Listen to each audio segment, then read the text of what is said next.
প্রধানমন্ত্রীকে আমি জিজ্ঞেস করেছিলাম, আমি ওই মূলত এদের এদের গ্রেফতার প্রসঙ্গে কথা যখন বলছিলাম, উনার সাথে কথা বলার পর আমি পরিষ্কার হয়েছি উনি এই গ্রেফতারের কথা উনি জানতেন না।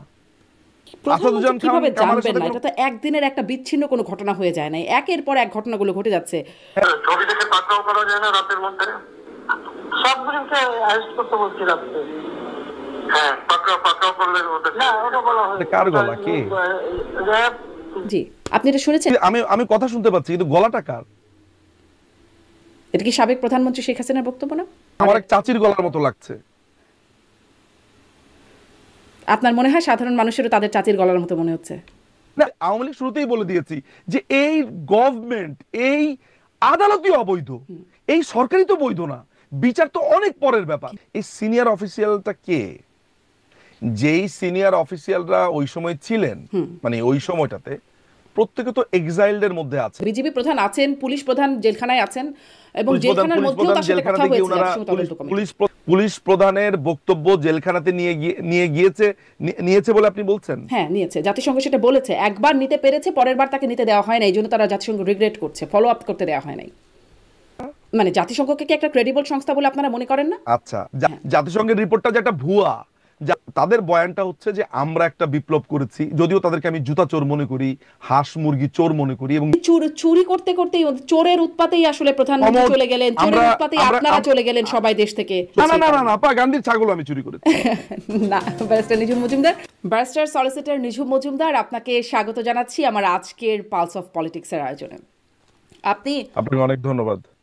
ধন্যবাদ, আপনি সময় দিচ্ছেন। আপনি কথা বলতে চেয়েছেন বিশেষ করে জাতিসংঘের তদন্ত প্রতিবেদন নিয়ে অনেক প্রশ্ন আছে। সম্প্রতি আমিও আমার অনুষ্ঠানগুলোতে যখনই কারো সাথে কথা হচ্ছে আওয়ামী লীগের অতিথি বিশেষ করে, তাদেরকে বিশেষ করে এটা জিজ্ঞাসা করছি। আওয়ামী লীগ এই প্রতিবেদনটিকে প্রত্যাখ্যান করেছে এবং এখানে যে দাবিগুলো করা হচ্ছে সেগুলো অস্বীকার করা হচ্ছে। আমি সেই আওয়ামী লীগের যে প্রতিক্রিয়া সেখানে দেখছিলাম যে বলা হচ্ছে, বিশেষ করে এতে যে অভিযোগ করা হয়েছে যে দলের কয়েকজন শীর্ষ নেতা, যার মধ্যে সাবেক প্রধানমন্ত্রী নিজেও অন্তর্ভুক্ত, ব্যক্তিগতভাবে প্রাণঘাতী শক্তি ব্যবহারের নির্দেশ দিয়েছেন। এই বিষয়গুলোকে আপনারা বিশেষভাবে অস্বীকার করছে আওয়ামী লীগ। মানে এর পক্ষে অনেক প্রমাণ, জাতিসংঘ সহ এর পক্ষে অনেক প্রমাণ দেওয়া হচ্ছে। আপনারা আসলে কিসের ভিত্তিতে অস্বীকার করছেন? আপনি আমাকে বলেন তো যে জাতিসংঘ কি প্রমাণ দিয়েছে? আমাকে একটা প্রমাণ দেখান। আচ্ছা, জাতিসংঘ ওই রিপোর্টটা রেফার কোর করে আমাকে কমিটির একটা প্রমাণ মিটিংয়ের দেখান। বরাত দিয়ে বলছে, কোর কমিটির মিটিং, যেটি স্বরাষ্ট্রমন্ত্রী নিজে এই কমিটি হেড করতেন, সেই কমিটির আমাকে মিটিংয়ের একটু বরাত প্যারা দিয়ে বলছে, নাম্বারটা যেখানে একটু বলেন। সকল গোয়েন্দা প্রধান, পুলিশ প্রধান, বিজিবি প্রধান ওনারা উপস্থিত ছিলেন। হুম হুম ওই প্যারা নাম্বারটা বলেন, মাত্র আমি দেখছিলাম ওই অংশটা। সেটি সম্ভবত 117, আমি আরেকটু আপনাকে দেখে বলছি। সেটি সম্ভবত প্যারা 117। জি, 117। হুম আপনি দেখবেন। হুম হ্যাঁ, আমি দেখেছি। বলুন ওখানে কি সেখানে হয়েছে। মানে একটা পর্যায়ে বলছেন, senior official testimony also indicated that in a meeting held the next day, মানে এটি 18 জুলাই স্বরাষ্ট্রমন্ত্রীর সাথে যে কোর কমিটির বৈঠক হয়েছে, সেখানে বলা হচ্ছে, স্বরাষ্ট্রমন্ত্রী বলছেন বিজিবি কমান্ডারকে in front of the other senior security sector leaders to order use of lethal forces much more readily as one of the meeting participants related to the OHCR। মানে স্বরাষ্ট্রমন্ত্রী বলছেন, সেটি ওই 18 জুলাইয়ের মিটিংয়ে, কোর কমিটির মিটিংয়ে, এবং তার পরের দিনের বৈঠকে prime minister herself told security force official to kill protesters, to quell the protests, and specifically demanded to arrest the ringleaders of the protest, the troublemakers, kill them and hide their bodies। খুবই মারাত্মক অভিযোগ নিঝুম মজুমদার। আমি আপনাকে এটার ব্যাপারে কয়েকটা কথা বলি। আপনি দেখেন 117, আমি ইনফ্যাক্ট মজার ব্যাপার হচ্ছে যে প্রোগ্রামটা শুরু হওয়ার আগে আমি এটা যখন রিভাইজ দিচ্ছিলাম, এই রিপোর্টটা আমার বেশ কয়েকবার পড়া হয়েছে আমার নিজের কাজেই। তো 116 নম্বরে আপনি যাবেন, আমরা 117 নাম্বার নিয়ে কথা বলার আগে 116 নম্বরে যাব। দেখেন 116 নম্বরে আপনার জাতিসংঘ এই রিপোর্টে বলছে যে টিভি ভবনে হামলা হয়েছে। হ্যাঁ, দেখুন এই পুরো রিপোর্টের ভেতরে ছাত্রলীগ নাকি সমস্ত অ্যাটাক করেছে, আওয়ামী লীগের সবাই অ্যাটাক করেছে, তারপরে পুলিশ অ্যাটাক করেছে, বিজিবি অ্যাটাক করেছে, এরকম শুধু সেই বর্ণনাই না, সেই বর্ণনার কি ব্যবহার করেছে, অস্ত্র ব্যবহার করেছে, এরকম অনেক তথ্য তারা দেওয়ার চেষ্টা করেছে। শব্দ খেয়াল করে দেখবেন, আমি বলেছি চেষ্টা করেছে। হয়নি আসলে তাদের সেই উদাহরণ দেওয়া। কিন্তু টিভি ভবনে হামলার কথা বলছে, সেখানে ধুম করে বলে ফেললো, দেখেন 116 নাম্বার মানে 27 নাম্বার পেজটা শেষ করে আপনি 28 নাম্বার পেজে যদি যান, তাহলে সেখানে লেখা আছে যে এই হামলাটা করেছে মব, মব হামলা করেছে। দাঁড়ান, মব শব্দটা লেখা আছে 87, কি লেখা আছে? 116 The বলছেন আপনি। immediate trigger of this order seems to have been attacked by a violent mob. হুম। এই মবরা ঠিক কিভাবে অ্যাটাক করেছে, তারা কি অস্ত্র নিয়েছে, কিভাবে অ্যাটাক করেছে, সেটার একটা শব্দ সেখানে লেখা নেই। দেখেন, আমি আমরা যখন কোর্টে যাই, বা আমরা যখন ধরেন একটা একটা একটা লয়ার, যে কোনো একটা লয়ার বা যে কোনো একটা এই ধরনের কেসের ক্ষেত্রে, এগুলো তো আইনি ব্যাপার, আপনার পুরো একটা হোল রিপোর্টের ভেতরে খুব বেশি না, আপনি 2টা লাইন শুধুমাত্র প্রমাণ করেন যেটা মিথ্যা বলেছে, আপনার এই পুরো রিপোর্ট আপনাকে আর পড়তে হয় না আসলে। যেমন ধরেন, এই রিপোর্টের ছত্রে ছত্রে মিথ্যা কথা লেখা আছে। কিভাবে আমি বললাম জানেন? আমি কিন্তু অন্যদের মতো ওই শুনে তারপরে আমি আমার দল বাংলাদেশ আওয়ামী লীগ, আমি কিন্তু এই টাইপেরই না। আমি অল দ্য টাইম, সেটা আমার দল হোক আর যাই হোক, আমি নিজে একটা ইনভেস্টিগেশন চালাই। এটা একদম আমার অস্থি মজ্জার ভিতরে ঢুকে গেছে। আমাকে আপনার আমি আমি গল্পটা এই কারণে বলছি, আপনার 117 নম্বর প্যারাটা বলার আগে একটু গল্পটা বলে নেই। আমাকে সামটাইমস ইন ফেব্রুয়ারি, ধরেন 12-13 তারিখের দিকে আমাকে ফোন দেন হলো আমাদের গাজীপুরের সাবেক মেয়র জাহাঙ্গীর আলম ভাই। উনি আমাকে ফোন দিয়ে বললেন যে নিজুম ভাই, আমি জানি যে আপনি এই রিপোর্টটা নিয়ে কাজ করছেন, এটা নিয়ে লিখছেন, ভাই দেখেন তো একটা প্যারা আমাকে উনি রেফার করলেন। আমার এই মুহূর্তে আমি সে খুঁজছিলাম প্যারাটা কোনটা, 68 বা 128 কিছু একটা বললো, যে আমি খুঁজে পাচ্ছিলাম না যেখানে উনার কথা লেখা আছে। উনি বলেছে ভাই, আমি গাজীপুর থেকে, একদম কাহিনীটা এইভাবে বলছে। এবং মজার ব্যাপার হলো, এরপরে যখন আমি কলকাতাতে গেলাম, আমি ওনার পুরা স্টেটমেন্টটা রেকর্ড করেছি, প্রায় 40 মিনিটসের একটা স্টেটমেন্ট তিনি আমাকে দিয়েছেন, এই মুহূর্তে আমার কাছে আছে, যেগুলো আমরা পাবলিশ করব। উনি আমাকে বললেন যে এই রিপোর্টের ভিতরে লেখা আছে আমি নাকি পিস্তল দিয়ে অ্যাটাক করেছি ছাত্রদেরকে। তা আমি বললাম যে করেন নাই, ঘটনাটা কি তাহলে? বলে ভাই শোনেন, আমি অনেকগুলো মোটর সাইকেল যোগে আমি গাজীপুর থেকে, আমার এলাকা থেকে আমি যাচ্ছিলাম ঢাকার দিকে। উত্তরার কাছাকাছি আসার পরে অনেক ছেলে পেলে ওইখানে দাঁড়ানো ছিল। মজার ব্যাপার হচ্ছে একটা ছেলে পেলে ওইখানে আমাকে দেখে মানে মারার চেষ্টা করে নাই, কিছু চেষ্টা করে নাই, উল্টা থামলে অনেক ইয়াং ছেলে পেলে আমার সাথে সেলফি তুলতেছে। তা আমি বললাম যে তখন তো বেশ একটা ভয়ঙ্কর অবস্থা, ওই সময় আপনার সাথে সেলফি, বলে যে আমি জানি না, ওইখানে ছেলে পেলে আমার সাথে হ্যান্ডশেক করতেছে, কথা বলতেছে, জাহাঙ্গীর ভাই আপনার চিনি এরকম। তো সবাই তারপর কয়েকজনের সাথে তার সাথে সেলফি তুললো। এরকম একটা চলাকালীন অবস্থাতে ধুম করে গুলি এসে লাগলো তারই এক কলিগের কাছে, এরপরে তার গায়ে। এবং সে প্রথমে যখন তার রক্ত পড়া শুরু করলো, সে বুঝতে পারেনি এটা গুলি নাকি, উনার ধারণা, উনার প্রথমে মনে হয়েছে একটা ইট এসে পড়েছে।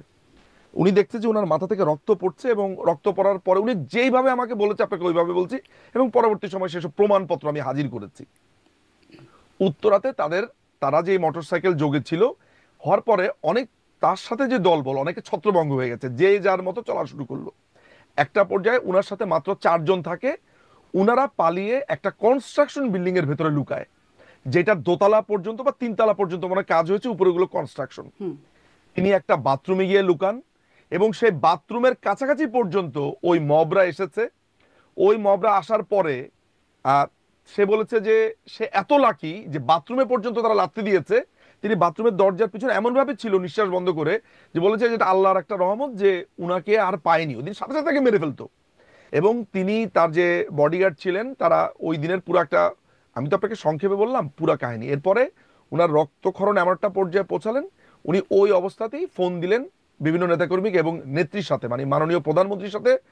ওরা চলে যাওয়ার পরে ওই বিল্ডিং এর ভেতরে তার সাথে কথা হয় তখন সমস্ত, এবং তিনি জানেনও না তিনি কোন বিল্ডিং এ আছেন। তিনি শুধু একটা কথাই বলছেন, আমি উত্তরার কোন একটা কনস্ট্রাকশন হচ্ছে, এরকম একটা বিল্ডিং এ আছি।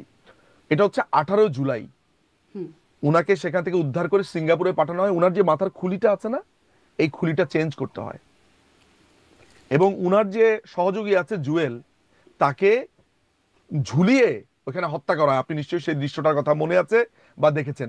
শুধু 2টা পুলিশ অফিসার কিন্তু না, তার যে সহযোগী জুয়েল, দেখবেন যে একটা আন্ডারওয়্যার পরা অবস্থাতে পুরো উলঙ্গ করে তাকে ওখানে পিটিয়ে ঝুলিয়ে রাখা হয়, তার সহকারী জুয়েলকে।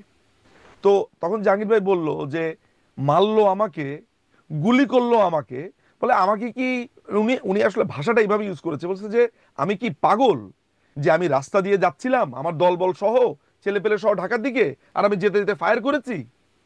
মানে আমার মানে আমি কি মানে উন্মাদ কোনো ব্যক্তি? মানে উনি এত বিস্মিত এই রিপোর্টটা দেখে, বলে যে আমার সাথে যদি জাতিসংঘের লোকেরা একটু কথা বলতো, আমার একটা সাক্ষাৎকার নিত, আমার কোনো লোকের কাছেও জিজ্ঞেস করতো, তাহলে নিজেকে আমি প্রবোধ দিতে পারতাম যে ওকে ফাইন, আমার সাথে কথাবার্তা বলার পরে তারা আমার কথা পছন্দ করেনি, আমার কথা বিশ্বাস করেনি, আমার সাথে কোনো শব্দ নাই, কিন্তু ওয়ার্ড নাই। জাতিসংঘের তদন্ত প্রতিবেদনে বলা হচ্ছে জাহাঙ্গীর আলম গুলি করেছেন। জাহাঙ্গীর আলম গুলি করেছে। এটা আসলে কোথায় ইনফ্যাক্ট বলেছে? আমি কারণ আমি এই আপনার সাথে জিনিসটা কথা বলতে বলতে আমি বের করে ফেলতে পারবো। হ্যাঁ, জাহাঙ্গীর আলমের মানে ওই থেকে মানে জাহাঙ্গীর আলমের মিছিল থেকে গুলি করা হয়েছে প্রোটেস্টারদের উপরে। ওয়ারএস তিনি আমাকে বলছেন, বলে আমার মোবাইল ঘাটলে এখন ওই সেলফি পাওয়া যাবে যে সেলফি তুলছে ছেলে পেলে। তো আমারও বলছে যে আমারও লোকজন তো এখানে মানে কয়েকজন ছবি তুলেছে এখানে, আমি কিন্তু যখন সেটি ছিলাম। আসলে কত নাম্বার প্যারায়, সেটা কি আপনি আমাকে বলতে পারেন? কারণ আমি আসলে জাহাঙ্গীর আলম দিয়ে সার্চ করে দেখলাম, আমি আসলে পাচ্ছি না জাহাঙ্গীর আলমের কিছু। জাহাঙ্গীর আলম এখানে আছে। আচ্ছা, আমরা আম, আমি আপনি দেখবেন সামটাইমস আমার আমার মানে আমার মেমোরি যেটা বলছে রাইট হ্যান্ড সাইডে, আমি ওই প্যারাটা আসলে ভুলে গেছি, তো আমার ওই মেমোরি থেকে বের করার চেষ্টা করছি যে আমি রাইট হ্যান্ড সাইডের একদম নিচের দিকে এটা ছিল। হ্যাঁ, মানে আমি তো যাই আসলে হোক, আপনার অনলাইনে সাথে কথা দেখছিলাম, বলতে বলতে আমি এটা পেয়ে যাবো। সেখানে ওই আপনি জাস্ট টার্মটা লিখে সার্চ করলাম জাহাঙ্গীর আলম, কিন্তু আমি আসলে এটা পাচ্ছি না। নিশ্চয়ই আপনি যদি পান আমাকে আপনি বলবেন, কারণ আমি গাজীপুর আসলে দিতে পাইনি পারেন, এটাই। তো গাজীপুরটা সার্চ করতে পারেন। গাজীপুর এসে যদি আপনি পান, তাহলে আপনি সার্চে গিয়ে আপনি একটু গাজীপুর লিখুন, দেখুন তো গাজীপুরে পান কিনা। 100% এখানেই ছিল। যাই হোক, আমি মানে এটা খুঁজতে একটু আমি সময় লাগবে। জাহাঙ্গীর আলমকে দিয়ে কিছু পাই নাই, গাজীপুর দিয়ে হয়তো কিছু পাওয়া গেলেও যেতে পারে। আপনি গাজীপুর পেলে ওইখানে পাবেন, কারণ উনার নামের আগে গাজীপুর জি, জাহাঙ্গীরের কিন্তু পর লেখা কিন্তু ছিল, আমি এবং যেটি সেটা বলছিলাম যে বিশেষ করে আপনারা যে বিষয়টি আচ্ছা, অস্বীকার করছেন, সাবেক প্রধানমন্ত্রী শেখ হাসিনা তিনি প্রাণঘাতী অস্ত্র ব্যবহারের নির্দেশ দিয়েছেন। এই প্রসঙ্গে জাতিসংঘের সেই রেফারেন্স, এটা আমি বলছিলাম, আপনি বলছিলেন কোন প্যারা, আচ্ছা, এখানে বলা এখন হচ্ছে। এখন আমরা আসছি দেখলাম, আমরা 117-তে, যেটা আপনি বলেছেন। জি জি, তারপরে এখানে বলা হয়েছে, গতকালই দেখলাম যে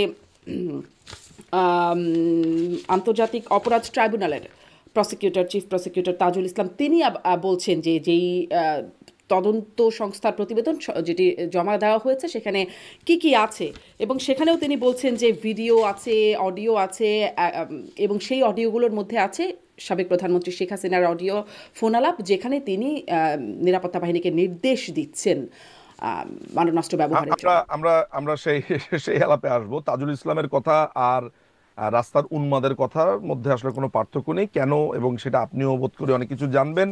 তাজুল ইসলাম ঠিক কতটুকু সিরিয়াস কনফ্লিক্ট অফ ইন্টারেস্টের মধ্যে এখানে আছে, এবং এই পজিশন আসলে সে হোল্ডই করতে পারে না, সে লিগাল রাইটই নাই, গভর্নমেন্টই অবৈধ, সেটাতে আমি আসছি। কিন্তু এইখানে আপনি দেখেন 117 নম্বর প্যারার আমি মাঝে একটু আপনার সাথে রেফার করি। Senior official testimony also indicated that in a meeting held the next day the prime minister herself, আচ্ছা এই সিনিয়র অফিসিয়ালটা কে? যেই সিনিয়র অফিসিয়ালরা ওই সময় ছিলেন, মানে ওই সময়টাতে প্রত্যেকে তো এক্সাইলদের মধ্যে আছেন। এক্সাইল, তারা কেউ নির্বাসিত, তাদেরকে খুঁজে পাওয়া যাচ্ছে না। আমি সিনিয়র অফিসিয়াল বলতে যদি আপনি ধরেন এই জায়গাতে সিনিয়র অফিসিয়াল বলতে আপনি কাকে কল্পনা করেন? সবাই কিন্তু এক্সাইল্ড না। বিজিবি প্রধান যিনি আছেন তিনি এখনো আছেন। বিজিবি প্রধান এখানে ছিলেন। বিজিবি প্রধান আগের দিনের মিটিংটাতে ছিলেন, কোর কমিটির যে মিটিং, আশরাফ সিদ্দিকীর গল্পটা বলি আপনাকে, আশরাফ সিদ্দিকীর গল্পটা একটু শুনেন। আশরাফ সিদ্দিকী ছিলেন ডিজিএফআই এর এআইবি তে ছিলেন তিনি একটা সময়, তাই না? আচ্ছা, তিনি বলেছেন যে তিনি যখন এই জঙ্গিদের এই টোকাইদের আন্দোলনের পরে যখন সে বলছে যে না আমি তো বিজিবিকে এটা বলিনি, নামাতে বলিনি, বিজিবি তো রাস্তাতে ছিল। উনি তো দুই রকমের কথা বলছেন, উনার তো অনেকগুলো টেস্টিমনি আছে যে এই ধরনের অপরাধ ক্ষমা করা হবে না যখন আন্দোলনটা চলছিল তখন। এরপরে তিনি আরেক কথা বলেছেন। এই আশরাফ সিদ্দিকী একসময় ডিজিএফআই ছিল, এবং তিনি যখন ডিজিএফআই এর এআইবিতে ছিলেন তখন আমাদের সিরিয়াসলি আমরা প্রশ্ন রেইজ করেছিলাম যে ডিজিএফআই এর এত ডকুমেন্টস, বিশেষ করে পলিটিক্যাল ব্যুরোর ডকুমেন্টসগুলো সমস্ত কিছু লিক হয়ে যায় কিভাবে হচ্ছে। তাকে আমরা সিরিয়াস ধরনের একটা মৌল মনে করি, এবং মনে করি এই পুরো ঘটনার সাথে, চক্রান্তর সাথে তার একটা সংযোগ আছে। আপনি আপনি আপনি এটা বাদ দেন, আমার তার ব্যাপারে আমার সন্দেহ, এটা বাদ দেন। আমার একটা কথা বলেন তো, যে সিনিয়র অফিসিয়াল বলতে আপনি বলছেন যে বিজিবির প্রধান এটা বলছেন? মানে সিনিয়র অফিসিয়ালকে সেটা তো এখানে উল্লেখ করা হয় নাই, কিন্তু সিনিয়র অফিসিয়াল যারা আর কি স্বরাষ্ট্র মন্ত্রণালয়ের বা স্বরাষ্ট্রমন্ত্রীর কোর কমিটির সাথে বৈঠকে ছিলেন, সেখানে পুলিশ প্রধান, বিজিবি প্রধান, গোয়েন্দা সংস্থাগুলোর প্রধান পুলিশ প্রধান জেলে আছেন, আছেন। র‍্যাব প্রধান নেই, আমি সেই জানি। পুলিশ প্রধানের র‍্যাব সাথেও কথা প্রধান বলেছে নেই, জাতিসংঘ পুলিশের তদন্ত উচ্চপদস্থ কর্মচারীরা নেই, সেখানে মন্ত্রীরা নেই। আমি অন্ততপক্ষে এই মিটিং এর ভেতরে যারা আছে বা যারা ছিল বা থাকতে পারে, একজনও বাংলাদেশে নেই। আমি আপনাকে এটা চ্যালেঞ্জ দিয়ে বললাম। এই তো বিজিবি প্রধান আছেন, পুলিশ প্রধান জেলখানায় আছেন, এবং পুলিশ জেলখানার মধ্যেও তার সাথে কথা জেলখানাতে গিয়ে হয়েছে ওনারা জাতিসংঘ তদন্ত কমিটি। পুলিশ প্রধানের বক্তব্য জেলখানাতে নিয়েছে বলে আপনি বলছেন? হ্যাঁ, নিয়েছে। জাতিসংঘ সেটা বলেছে, একবার নিতে পেরেছে, পরের বার তাকে নিতে দেওয়া হয় না, এই জন্য তারা জাতিসংঘ রিগ্রেট করছে, ফলো আপ করতে দেওয়া হয় নাই। তাহলে আপনার যিনি এই মুহূর্তে জেলখানাতে আছেন, বা তিনি তার মামলা নিয়ে নিজে জিওপডাইজ করার জন্য বলবেন যে আমি এটার সাথে যুক্ত ছিলাম? না, তিনি না, যুক্ত আপনার ছিলেন, কাছে কি মনে হয়?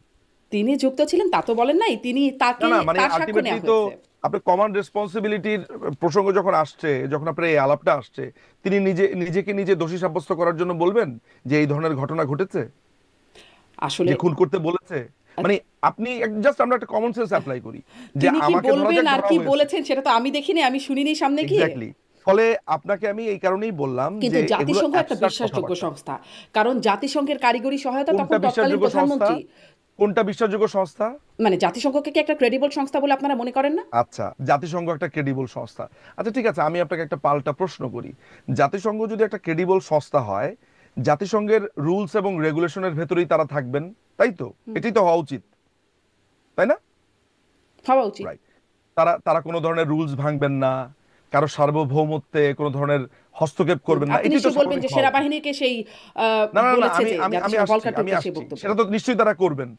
তাহলে তিনি যে বিবিসি হার্ট টকে যেই হ্যাঁ, বক্তব্যটা দিলেন, সেটা কি? একদমই সেই প্রশ্নটা আমারও জেগেছে যে কিভাবে তিনি কোন এখতিয়ার বলে। যেই প্রধান, অর্থাৎ হ্যাঁ, জাতিসংঘের যিনি এই এখন আপনি একটার সাথে আমরা একটাতে আসবো, যেটা হচ্ছে যে দেখেন, এইটা একটা ট্যাকটিস। স্বাভাবিকভাবেই আমরা যখন কারো ক্রেডিবিলিটি নিয়ে প্রশ্ন করি, জি, তখন আমরা তার অতীত ভূমিকাগুলো, এই পুরো ঘটনাটাতে আমরা তার ভূমিকা কি দেখি। একটা মানুষ যিনি সরাসরি এই আন্দোলনে হস্তক্ষেপ করেছেন, এই আন্দোলনকে যারা থামাতে পারতেন, যারা এটাকে শান্ত করতে পারতেন, সেই সেনাবাহিনীকে তিনি ধমক দিয়েছেন যে কোনোভাবেই যাতে তিনি সরকারের কথা শুনে রাস্তাতে তারা না নামে। আমি তার পুরো বক্তব্যটার ট্রান্সক্রিপ্ট আপনাকে দিতে পারি। আমি সেখানে দেখেছি। একটা শব্দও লেখা নেই যে তোমরা কোনো অন্যায় কাজে যাবে না, এই ধরনের কোনো কথা বলা নেই। এবং অন্যায় কাজে যদি যায়ও, বল প্রয়োগ করতে তারা না করেছে, আহ্বান করেছে, করলে আমি জাতিসংঘ আপনাকে শান্তিরক্ষী মিশনে। একেবারেই ঠিক না। আমি আপনাকে, কারণ আমি তো জাতিসংঘে কমপ্লেন করেছি, ফলে আমি এই ট্রান্সক্রিপ্ট আমি আসলে নিজেই তার বক্তব্যটা শুনে এভরি ওয়ার্ড, সে কোথায় কোথায় পজ দিয়েছে, কোথায় কোথায় থেমেছে, সেটা শুদ্ধ আমি আসলে ট্রান্সক্রিপ্ট করেছি। ফলে আমি আসলে কিন্তু এই পুরো আমি ব্যাপারটা এই জানি। প্রশ্নটা করেছিলাম, আমি এই প্রশ্নটা যখনই সম্ভব হয় করি যে তিনি আসলে কোন এখতিয়ার বলে, তিনি কি এটা করতে পারেন? একটা সভরেন রাষ্ট্রের সেনাবাহিনীকে এই বিষয়টি তিনি বলতে পারেন কিনা? আপনি যদি বলেন, আমি আপনাকে কিন্তু সেটা পড়ে শোনাতে পারি এক্স্যাক্টলি তিনি কি বলেছেন। জি, এটা যদি আমি আপনাকে পড়ে শোনাই, আমার মনে হয় আপনার কাছে খুবই ক্লিয়ার হয়ে যাবে যে এক্স্যাক্টলি আমি তিনি শুনেওছি সেখানে। নিজুম মজুমদার, আমি একদম হার্ড টকের সেই ইন্টারভিউটা শুনেছি, আমি মানে নিজেই শুনেছি তার বক্তব্যটা। সেখানে আপনি যে শব্দটা বলেছেন সেই শব্দটা ছিল না। আচ্ছা, তো কিন্তু সেনাবাহিনীকে যে আহ্বানটা করা হয়েছে সেই ব্যাপারটা আমি শুনেছি আসলে এখন এক্স্যাক্টলি আপনি বল আমাকে প্রয়োগ বলেন শব্দটা। তো, জি, এখন আমরা যে আলাপটাতে যাব আর কি, যে আলাপটাতে যেতে চাই, সেটা হচ্ছে যে উনি আমাদের যে জাতিসংঘের যে আর্টিকেল 38 আছে, আর্টিকেল 100 আছে, সেইটা অনুযায়ী তিনি কোনো সার্বভৌম রাষ্ট্রের কোনো অফিসার, কোনো একটা বাহিনীকে তিনি এরকম নির্দেশ দিতে পারেন? তিনি কি নির্দেশ দিয়েছেন? আপনি আরেকবার একটু দেখুন, এবং তিনি কি নির্দেশ দিয়েছেন? তিনি তিনি কি বলছেন দিয়েছেন? পরবর্তীতে শান্তিরক্ষী মিশনে তারা আসলে যেতে পারবেন না হয়তো, এরকম একটা বিষয়। এটার মানে কি? তার মানে উনি প্রভাব বিস্তার করেছেন, হ্যাঁ, প্রভাব বিস্তার করেছেন বলতে পারেন। ভয় কিন্তু দেখিয়েছেন। শান্তিরক্ষী মিশন তো আবার জাতিসংঘের অধীনে, তাদের কিছু শর্ত আছে যে এই না, করা যাবে বা করা যাবে রাখেন না। রাখেন, আমি আপনাকে একটা একটা করে আসছি। আমার মনে হয় এটা একটু ক্লিয়ার করি আমরা। সেটা হলো যে জাতিসংঘের তিনি একটা আমাদের যে আর্টিকেল 100 যেটা আছে, সেইটার আমরা একটু পড়বো আসলে। এটা না পড়লে আমার মনে হয় না এটা একটু ক্লিয়ার হবে না। কারণ হচ্ছে যে আমাদের এই জিনিসগুলো একটু ভালো করে জানা দরকার দর্শকদের জন্য, যে এই যে কিন্তু কথাগুলো বলা হচ্ছে। আচ্ছা, আপনি আমি আপনাকে একটু একটু আপনাকে সময় নিব আপনার কাছ থেকে একটা সেকেন্ড প্লিজ। মানে কারণ হলো যে আমার মনে হয় যে এই জিনিসগুলো খুবই পরিষ্কার করা দরকার আমাদের মানুষের কাছে। সেটা হচ্ছে যে আর্টিকেল 39 এবং আর্টিকেল 100টা আমরা পড়বো। Article 100 of the United Charter explicitly mandates the United Nations official must maintain neutrality and refrain from taking action that may reflect political bias or external influence. 100 বলছে। 39 বলছে যে 39 of the UN Charter states that only the United Nations Security Council has the authority to determine threats to peace and take necessary action. এই যে জাতিসংঘের এই যে উনি যে বলছেন যে পিস কিপিং এ দিবে কি দিবে না, এটা কি তিনি সিদ্ধান্ত নেন? এটা কি ভলকার টুর্ক সিদ্ধান্ত নেন? কিন্তু বা জাতিসংঘ ভলকার সিদ্ধান্ত টুর্কের নেন যে ভলকার টুর্কের কি কি ভলকার শর্ত টুর্কের পালন কি করতে হবে বা কিছু কিছু না ভলকার ভায়োলেশন টুর্কি থাকলে কি তাকে ওই পাঠানোর অথরিটি যোগ্যতা আছে কিনা? হারাবেন। শারমিন আপা একটু শোনেন, আমি বলি আপনাকে, একটু শোনেন আমার কথা। আমাকে খালি এই প্রশ্নের উত্তরটা দেন, ভলকার টুর্ক কোনো একটা সেনাবাহিনী প্রধানকে ফোন করে কি বলতে পারেন যে আপনারা রাস্তায় নামবেন না? Yes or no? না, মানে এই বিষয়ে অ্যানসারটা আমি এভাবে দিব না। কারণ কি? কেন কারণ কেন দিবেন না? কেন? না, এখানে তো আর্টিকেল 100 এবং কারণ 39 এ আছে। সেখানে আরো আপনি কিছু আমাকে বিষয় বলেন কোন আছে, আমিও এক্সটার্নাল ফোর্স পড়েছিলাম আসলে যে বাংলাদেশে সেখানে যা বলা কিছুই আছে যে হোক, কিছু কিছু ক্ষেত্র ছাড়া কোন কোন ক্ষেত্রে বলেন মানে আমাকে একটু জাতিসংঘ দেখান। শান্তিরক্ষী মিশনে পাঠানোর ক্ষেত্রে কিছু বিষয় হ্যাঁ, তারা মানে তারা বলতে পারে যে এই শর্ত প্লিজ পূরণ করলে রেফার মি পাঠানো দ্য যাবে বা যাবে না। Refer me the article. I would না, love to আমি see আসলে that. এই আলোচনার দিকে ওই আলোচনার দিকে খুব কেন বেশি যাব যাব না? না। নিঝুম আমরা মজুমদার, আলোচনা করছি আমার না আপা। প্রশ্নটা আপনার কাছে ছিল এখানে জাতিসংঘ ক্রেডিবল শারমিন আপা, সংস্থা এখানে একটার কিনা। সাথে একটা ইন্টারকানেক্টেড। হ্যাঁ, হলো না। তাহলে আমাদের এখানে একটার সংস্থাগুলোকে সাথে জাতিসংঘ শান্তিরক্ষী মিশনে পাঠানো হয় আমি কেন? আপনাকে বলছি, আমি কেন আপনাকে পাঠানো হয় বলছি নিঝুম মজুমদার? আমি যদি আমি আপনাকে একদমই ক্রেডিবল না, না ভুয়া যেহেতু সংস্থা হলে কেন যেহেতু আমরা প্রশ্নটা আমাদের বাহিনীগুলোকে পাঠাই? শারমিন আপা, এখানে কমপ্লিটলি দুই ধরনের কোশ্চেন আমাকে করেছেন। আমি আপনাকে উইথ ডিউ রেসপেক্ট আমি আপনাকে প্রত্যেকটা প্রশ্নেরই জবাব দিব, এসেছি জবাব দেওয়ার জন্য। আমি আপনাকে প্রশ্ন করেছিলাম যে জাতিসংঘর যেই আর্টিকেল আছে সেইটাকে সে ব্রিচ করেছে কিনা। আপনি বলেছেন উত্তরটা আপনি সরাসরি দিতে চান না। আমি জানি মানে না কারণ আমাকে এখন সরাসরি কেন আর্টিকেল দিতে খুলতে চান না। হবে, তাহলে আমাকে সময় নিতে হবে, কারণ তাহলে আমার তাহলে কাছে তো এই খুললেন, রেফারেন্সটা একটু করে দেখতে আমি হবে, আপনাকে পড়ে দেখতে পাঠাই, হবে। আমি আপনাকে এখনই হোয়াটসঅ্যাপ পাঠাই, আমার ডেস্কটপে খোলা আছে, পাঠাবো? পাঠান। পাঠাই, আপনি আপনি একটু দেখেন। আমার কাছে, আমরা তো তাকে চিঠি দিয়েছি, আমার কাছে মনে হয় যে এটা আপনার একটু দেখা প্রয়োজন। তাহলে কারণ আপনারা হলো জাতিসংঘকে ক্রেডিবল সংস্থা মনে করেন না? জাতিসংঘকে ক্রেডিবল সংস্থা মনে করি কিংবা না করি, সেটা থেকে সবচেয়ে বড় ব্যাপার হচ্ছে তারা যে এই ব্রিচ করেছে, এই ব্রিচের পরে আমার কি তাকে একটা ক্রেডিবল সংস্থা মনে করা উচিত? আপনি আমাকে বলেন, মানে এরকম একটা সিচুয়েশনে ওকে কি আমার ক্রেডিবল সংস্থা মনে করা উচিত? না, কিন্তু তারা যা বলছে তাহলে সেই আমি বিষয়গুলোকে আপনাকে আপনারা চিঠিটা পাঠিয়েছি, যে চিঠিটা ওদেরকে ড্রাফট করা হয়েছে সেখানে আর্টিকেলগুলো আমি লিখে দিয়েছি, আপনি একটু ওপেন করুন, দেখুন আমরা কোট করে দিয়েছি। সেখানে আর্টিকেল 39 এর কথা বলা আছে, আর্টিকেল 100 এর কথা বলা আছে। দেখুন, জাতিসংঘের যিনি হিউম্যান রাইটস এর অফিসটা দেখেন, তিনি কিন্তু জাতিসংঘের পিস কিপিংটা তিনি নিয়ন্ত্রণ করেন না। জাতিসংঘের পিস কিপিং যারা নিয়ন্ত্রণ করেন সেটা আলাদা, আর তিনি শুধুমাত্র হিউম্যান রাইটস ভায়োলেশন হয়েছেন কি হয় নাই সেইটাও উনি বিচার বিশ্লেষণ করবে। উনার কাছে অভিযোগ আসার পরে বা সুমোটো তিনি করতে পারেন, লেটস সে তিনি সুমোটো করতে পারেন, তদন্ত করতে পারেন ওই রাষ্ট্রের হেল্প। এটা নিঝুম মজুমদার, আমি আমি আমি আপনার মনে করি সাথে আমিও এই কমপ্লিমেন্টারি। প্রশ্নটা আপনার মতো, মানে আমি এই প্রশ্নটা মনে জেগেছিল, আপনি হয়তো এটা নিয়ে রিসার্চ করেছেন, আমি করিনি, যে জাতিসংঘ মানে বলতে পারে কিনা বা ভলকার টুর্ক বা জাতিসংঘ সেনা বাহিনীকে এই প্রসঙ্গে বলতে পারে কিনা যে তাদের বলতে পারে শান্তিরক্ষী না। মিশনে আর্টিকেল যাওয়া না যাওয়া 100 এরকম আমি নির্ভর আপনাকে করবে। জবাবটা আমি জি, দিচ্ছি। নিঝুম মজুমদার, আমি অথরিটি, আমি এটি একটা মাথায় বিষয় রাখবেন হতে শারমিন পারে, এই আপা, বিষয়ে আপনি একটা প্রশ্ন তুলতেই পারেন বা শারমিন আমরা আপা, এই বিষয়ে প্রশ্ন আমি তুলতেই শারমিন পারি। আপা, আমি শুধু কিন্তু যেই আপনাকে আরেকবার স্মরণ করিয়ে দেই, যেই আরেকবার স্মরণ করিয়ে দেই। রেফারেন্সগুলো, আমি একটু লাইনটা শেষ আমি করি, যে কিন্তু রেফারেন্সগুলো আমি দিচ্ছে আপনাকে জাতিসংঘ, আরেকটু আপনারা স্মরণ সেটা করিয়ে অস্বীকার দেই। করছেন কিভাবে? না না, একটু স্মরণ করাই যে আমি কিন্তু আন্ডার ওথে আছি। আমি সিডনি সুপ্রিম কোর্ট অর্থাৎ নিউ সাউথ ওয়েলস সুপ্রিম কোর্টের একজন আইনজীবী, একই সাথে আমি নিউজিল্যান্ড হাই কোর্টেরও একজন আইনজীবী। ফলে আমি আন্ডার ওথ, আমি আপনাকে এমন কোনো তথ্য ইউনাইটেড নেশন সম্পর্কে দিব না যেটা মিথ্যা।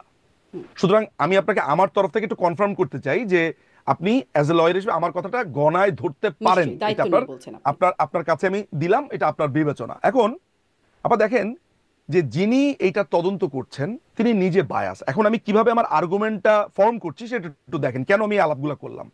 যিনি নিজে বায়াস, যিনি নিজে তার সংস্থার, তার যে জব ডেসক্রিপশন আছে, যে তিনি যেই আহ, এই এই এই আর্টিকেলগুলোকে মেনে চলবেন, তিনি তার কাজ, তাকে তাকে যে দায়িত্ব দেওয়া হয়েছে সেটা তিনি করবেন, এগুলো তিনি ব্রিচ করেছেন।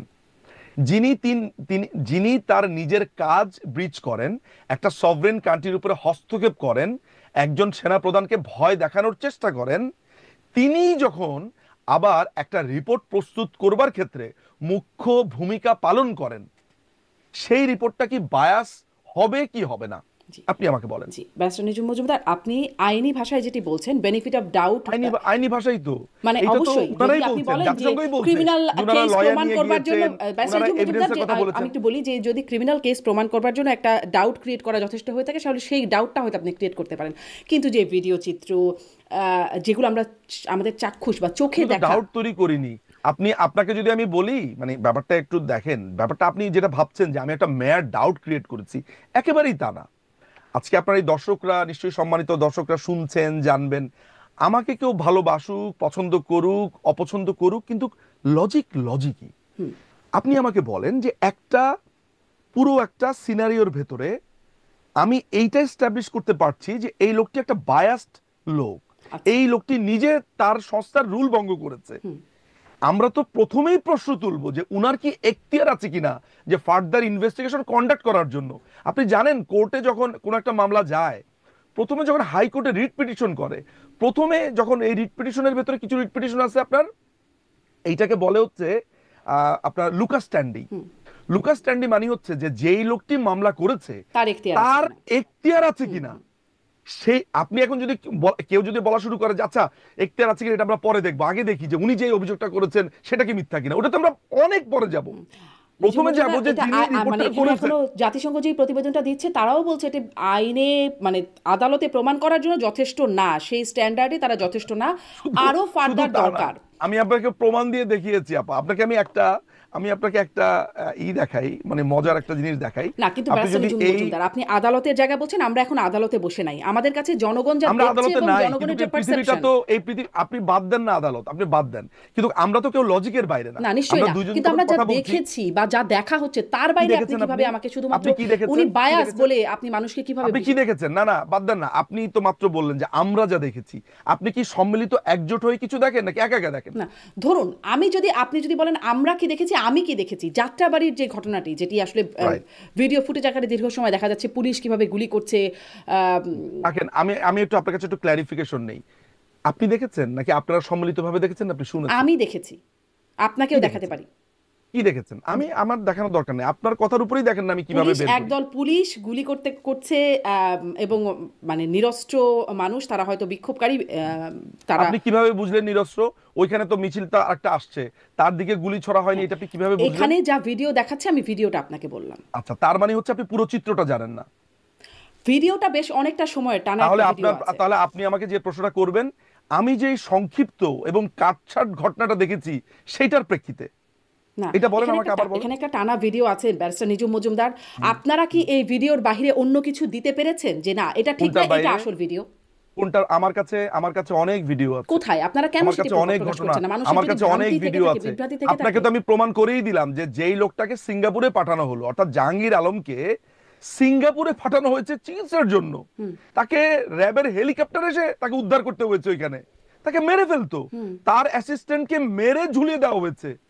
সেটা কি? ওটা তো 18ই জুলাই। নিশ্চয়ই এরকম ঘটনা তো ঘটেছে, আমরা দেখেছি আওয়ামী লীগের অনেক মানুষকে মারা হয়েছে, পুলিশকে মারা হয়েছে।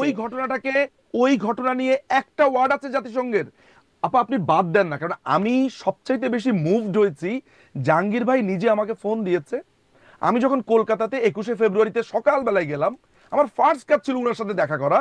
আমি দেখা করেছি এবং আমি ওনার লং ইন্টারভিউ নিয়েছি। এবং আপনি জানেন না, আমি যখন জেরা করি সেটা কিন্তু ভয়ঙ্কর, আমি ওনাকে নানান ভাবে, এবং আমি একজন মানুষ মিথ্যা কথা বলে কিনা এইটা বাইর করার সবচেয়ে ইজি পদ্ধতি হচ্ছে, ভাই একটু গল্পটা আরেকবার বলেন তো। যখন সে রেজিস্ট করে যে এটা গল্প না, আমি কিন্তু অনেক সময় প্র্যাকটিস করে ওয়ার্ডিং ইউজ করি, গল্পটা বলেন তো আরেকবার। যখন সে ধরতে পারে যে আমি গল্প কেন বলছেন, এটা গল্প না, এটা ফ্যাক্ট, তখন বুঝতে পারি যে তার কথাতে সে সৎ। সে আমাকে 3-4 বার একই কথা বলেছে একই জায়গাতে। তিনি ভিকটিম হতেই পারেন, আওয়ামী লীগের অনেকে ভিকটিম হয়েছে। এখন আপনি আমাকে বলেন যে যিনি ভিকটিম না হতে পারেন, মানে একটা মানুষকে মেরে ফেলছে, রিপোর্টে বলছে তিনি নাকি মানুষকে মেরে ফেলছেন। তাহলে এই রিপোর্টের সাথে আমি আমি যুদ্ধ আসলে সেই করব প্যারাটাও নাকি দেখতে করব? চাচ্ছিলাম, যদি আপনি আমাকে একটু দেখাতে পারেন। আমি আমি আসলে আমার আসলে ভালো হয় আমি আসলে জাহাঙ্গীর ভাইকেই একটা টেক্সট করি, আমি আমি এখনই বের করবো, এটা খুব ইম্পর্টেন্ট। আমি আপনাকে কথা দিচ্ছি এই প্রোগ্রামের ভেতরেই আমি সেই প্যারাটা আপনাকে বের করে দেখাচ্ছি। আমি আপনাকে একটু রেফার করব যে আপনি যদি একটু কষ্ট করে সূচিপত্রগুলোর দিকে যান, সূচিপত্র সেইজ ইট অল। সেখানে বলছে violation and abuses during the protest, ঠিক আছে, violation and abuses in the aftermath of the protest. এই পুরো জায়গাতে আমরা দেখতে পাচ্ছি এখানে লিখেছে যে use of force violation by police, RAB, BGB including extrajudicial killing. একটা জায়গাতেও লেখা নাই প্রোটেস্টাররা যে এক্সট্রা জুডিশিয়াল কিলিং করেছে। আপনি বের করে দেখাতে পারবেন যে এই আন্দোলনের সময় ওরা কিল করেছে, এই ছাত্ররা কিল করেছে, এই অথচ ওদের হাসিব আল ইসলাম পরবর্তী সময় বলছে আমরা যদি পুলিশদেরকে না মারতাম, মেট্রো রেল না পড়াতাম। এমনকি আপনাকে আমি 116 নম্বর প্যারাটা বের করে এটিও দেখিয়েছি যে তারা বিটিভির স্টেশনে হামলাটাকে শুধু মব বলে শেষ করে দিচ্ছে। তারা তারা সেখানে পিস্তল নিয়েছে কিনা, কারণ আমরা তারেক নামে একটা ছেলে আছে, সে প্রকাশ্যে এসে বলেছে I am the master mind, আমার নেতৃত্বে অ্যাটাক হয়েছে টিভি ভবনে। তার হাতে বাঁশের লাঠি, তার হাতে নানান ধরনের দেশীয় অস্ত্র শস্ত্র, সে নিজে বলেছে, প্রকাশ্যে বলেছে। মজুমদার, আমি এখানে আপনার সাথে একমত, আমি এখানে আপনার সাথে একমত যে এই বিষয়গুলো বলা যেতেই পারতো, বা বলা বলা থাকলে রিপোর্টটাকে আরো কনক্লুসিভ মনে হতো। তাহলে আপনার কথাটা কি শোনাচ্ছে আব্বা, যে হ্যাঁ আপনাকে যখন আপনি যখন তাকে ঘুষি দিলেন, আমার কথাটা পুরোটা শেষ করি যে এটা যদি পুরোটা থাকতো, এই বিষয়টা নাই, কিন্তু যা আছে সেটা কি মিথ্যা? আপা আপনি এই যে আপনি বারবার ওই জায়গাতে ঘুরে আসছেন, এটা কি জানেন, এটাকে আমরা বলি হচ্ছে লজিক্যাল ফ্যালাসি। লজিক্যাল ফ্যালাসিটা কিন্তু বেশ ভয়ঙ্কর একটা ব্যাপার। লজিক্যাল ফ্যালাসি হচ্ছে আপনি কুযুক্তি দিচ্ছেন, সরি উইথ ডিউ রেসপেক্ট, কেন বলছি জানেন, আমাকে মারছে, আমি তাকে ফোর্স ইউজ করছি, আমাকে মারার পর আমি ফোর্স ইউজ করছি, সেইটা আলোচনা হতে পারে। এখন আমাকে যে মারছে আপনি ওই কথাটাই বলছেন না, আপনি শুধু বলেছেন আপনি যে মেরেছেন এটা কি সত্যি। আমাকে ধরেন কেউ একটা চড় মেরেছে, রিটালিয়েশন হিসেবে তাকে একটা লাথি মারলাম, আপনি শুধু আমার লাথিটা নিয়ে কথা বলতে চান কিন্তু চটটা নিয়ে কথা বলতে চান না। তাহলে আপনি আমাকে বলেন তো যে আমার প্রতি জুলুম হচ্ছে কি হচ্ছে না? না, সেটা বলতেই পারেন, কিন্তু কিন্তু যে ব্যাপারটা, আমি আবারও সেই ভিডিওগুলোর কথা বলছি, সেখানে আপনি যাত্রাবাড়ির ভিডিওটি দেখেন, আপনি দেখেন আবু সাইদের, আপনি আবার দেখেন আবু সাইদের ভিডিওটির দিকে তাকান, মানে যে ভিডিওগুলো এবং জাতিসংঘের এই রিপোর্টে আবু সাইদের ভিডিও দিকে তাকাচ্ছি, আমরা কি দুই জায়গাতে জাম করব? মানে দুটো কথা বলেছেন, যাত্রাবাড়ি আর আবু সাইদ, কোনটা দিকে ফোকাস করব? আপনি যে কোনো দেখেন, মানে আমি বলছি যে কয়েকটা ভিডিও অন্তত মানুষের মাথায় গেঁথে গেছে বলে আমার মনে হয়। আবু সাইদের দিকে ফোকাস করি, হ্যাঁ আবু সাইদের দিকে ফোকাস করি। আচ্ছা, আবু সাইদের কথাটা লেখা আছে ওদের 66 নাম্বার প্যারাতে, ঠিক আছে, যেখানে বলা আছে ওসিএইচআর হ্যাজ কনক্লুডেড। আচ্ছা, কনক্লুডেড কিভাবে হলো? বিচার তো চলছে। ওই কনক্লুডেড কিভাবে সিদ্ধান্তে আসলো? একটা সাবজুডিস ম্যাটার নিয়ে সিদ্ধান্তে কিভাবে আসলো? আমরা কি এটা কি জানি যে এখানে ইন্টারভেনিং কোনো ফ্যাক্টর আছে কিনা? আমরা কি জানি যে চেইন অফ কজেশন ব্রেক করেছে কিনা? চেইন অফ কজেশনটা কি জিনিস একটু বলি, অনেক দর্শকরা বুঝবে না। ধরা যাক যে আপনি একটা ওয়ারফিল্ডে গিয়ে আহত হলেন, আমি আপনার সহযোদ্ধা, আমি আপনাকে স্ট্রেচারে করে নিয়ে যাচ্ছি হসপিটালে। আপনি যেই বোমার আঘাতে আহত হলেন ওটাতে আপনি মারা নাও যেতে পারতেন, কিন্তু আপনাকে স্ট্রেচারে করে হসপিটালে নেওয়ার সময় আমি যে আপনাকে দুবার ফেলেছি, অপারেটিং ফ্যাক্টরটা হচ্ছে আপনার ওই দুবার ফালানোর কারণে। তাহলে আমরা কিভাবে বুঝবো যে আবু সাইদের আগে যে তার মাথাতে ঢিল লেগেছে, তার দেখেন যে রক্ত গড়িয়ে পড়ছে, তাকে নেওয়ার সময় যে দুইবার সে পড়েছে, ওগুলা তার অপারেটিং ফ্যাক্টর না? ওইটা না জেনে আমি কিভাবে বুঝলাম যে শর্টগানের গুলিতে বা ওই যে ছড়রা গুলিতে তার মৃত্যু হয়েছে? আমি কিভাবে বুঝলাম? বিচারের কথা বলছে যে দুটি শর্ট, মানে লেথাল মেটাল প্যালেটের কারণে দুটি শটে অন্তত তার মৃত্যু হয়েছে, এটা নিশ্চিত হয়ে গেছে যে অন্তত দুটি শট ছিল। না, আমরা যেই তার আপনার রিপোর্টটা দেখেছি, সেই রিপোর্টটা তো আমার কাছে আছে। আপনার কাছে সেই রিপোর্টটা আছে? কোন রিপোর্টটা? পোস্টমর্টেম রিপোর্টটা আছে, সেই ওই সময় করা ফরেনসিক যে রিপোর্টটা। হ্যাঁ, এই মুহূর্তে আমার কাছে নাই, তবে আমিও দেখেছি। তাকে যে দুইবার ফেলে দিয়েছে আপনি সেটা দেখেছেন তো? কিন্তু তার তো মৃত্যু হয়েছে ওই লেথাল মেটাল প্যালেটে। না না, তার মৃত্যু হয়েছে অতিরিক্ত রক্তক্ষরণে। আপনি দেখেন, রক্তক্ষরণে মৃত্যু হয়েছে, এবং সেই রক্তক্ষরণটা তার মাথা থেকে পড়ছিল। একটা মানুষের মাথা আগে থেকেই ফাটা ছিল। এবং আপনারা আরেকটা ভিডিও দেখেছেন, সে পুলিশকে তেড়ে মারতে গেছে, দেখেছেন না? লাঠি দিয়ে নাকি, ওটা একটা লাঠি দেখেছেন? দিয়ে। ওইটা কিন্তু আমার ক্ষেত্রে কিন্তু আমরা সবাই মিলে দেখিনি, ওটা আমি একাই দেখেছি নাকি, ঠিক আছে তো, যে ওই যে সে পুলিশকে মারতে গেছে সেটা আপনি দেখেছেন। হ্যাঁ হ্যাঁ দেখেছি, একটা হাতে একটা লাঠি ছিল। কিন্তু আশ্চর্য ব্যাপার হচ্ছে আপা, আপনি যখন গাজীপুরের যাত্রাবাড়ির ঘটনাটা দেখেন তখন সবাই আপনারা একসাথে মিলে দেখেন আমরা তো দেখলাম, কিন্তু একবার আপনি এটা কেন বলেন না আমরা তো দেখলাম আবু সাইদ অ্যাটাক করেছে, এটা কেন বলেন না? কারণ আবু সাইদ লাঠি নিয়ে অ্যাটাক করেছে, এটা তো একটা পাল্টাপাল্টি ছিল বটে। পুলিশ তো এমনি শুধু শুধু গিয়ে যেখানে সেখানে গিয়ে গুলি করছে না, পুলিশকে যদি একটা তাহলে প্রোটেস্ট একটা ছিল, লাঠি এটা তো দিয়ে, নিশ্চিতভাবে পুলিশকে যদি একটা লাঠি দিয়ে বাড়ি দেওয়া হয় তারা তাহলে আপনি লেথাল মেটাল বলছেন প্যালেট যে ওইটা ব্যবহার করে ফেলবে। রিটালিয়েশনটা কি হতে পারে? পুলিশ যদি অ্যাপ্রিহেন্ড করে এই লাঠির আঘাতে তার মৃত্যু হতে পারে। পুলিশের বুকে আছে যে পুলিশ যদি, বা আইন শৃঙ্খলা বাহিনীতে আমাদের আমাদের পুলিশ পরিষ্কারভাবে পুলিশ প্রবিধানে লেখা আছে, পুলিশ আক্রমণের শিকার হলে তার আত্মরক্ষাতে সে গুলি করতে পারবে। কোথায় এবং গুলি সেটার করতে জন্য তার পারবে? কোনো, এমন ভাবে এবং গুলি সেটার করতে জন্য পারবে যে তার, সে মারা যায়।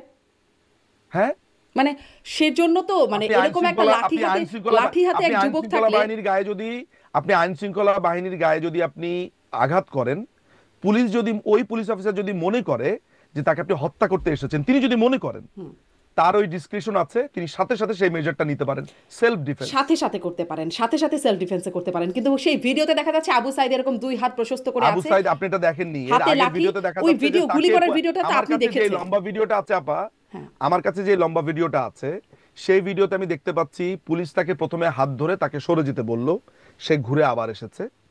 সে ইংলিশ ফার্স্ট ইয়ারের সে ছাত্র, সেটা বলতে বলতে পেটাচ্ছে পুলিশকে, আমরা এটাও দেখেছি।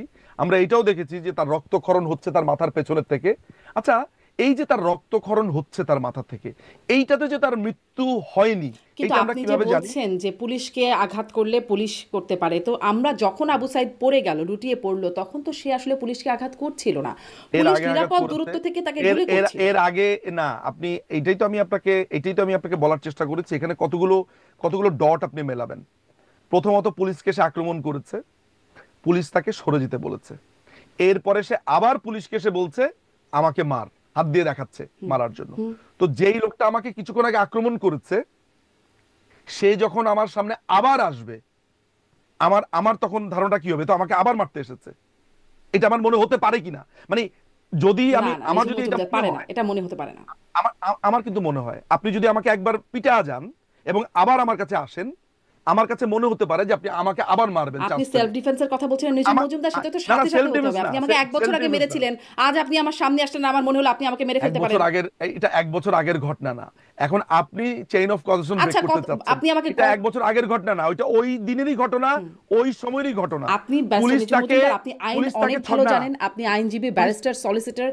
আমি তো এই জন্যই মানে আপনাকে এটি আইনটা কি বোঝানোর সেলফ চেষ্টা ডিফেন্স করছি হতে পারে? যে আপনি এটি বলেন, আপনি কিভাবে বুঝলেন। আইনজীবী হিসেবে এটি সেলফ ডিফেন্স। পুলিশ তাকে, এই জন্যই তো আমি বলছি যে পুলিশ তাকে যেই ছররাগুলি করেছে সেটা তার লেগেছে তার পায়ে, আমরা দেখেছি সে পায়ে ধরে বসে গেছে, তাই তো?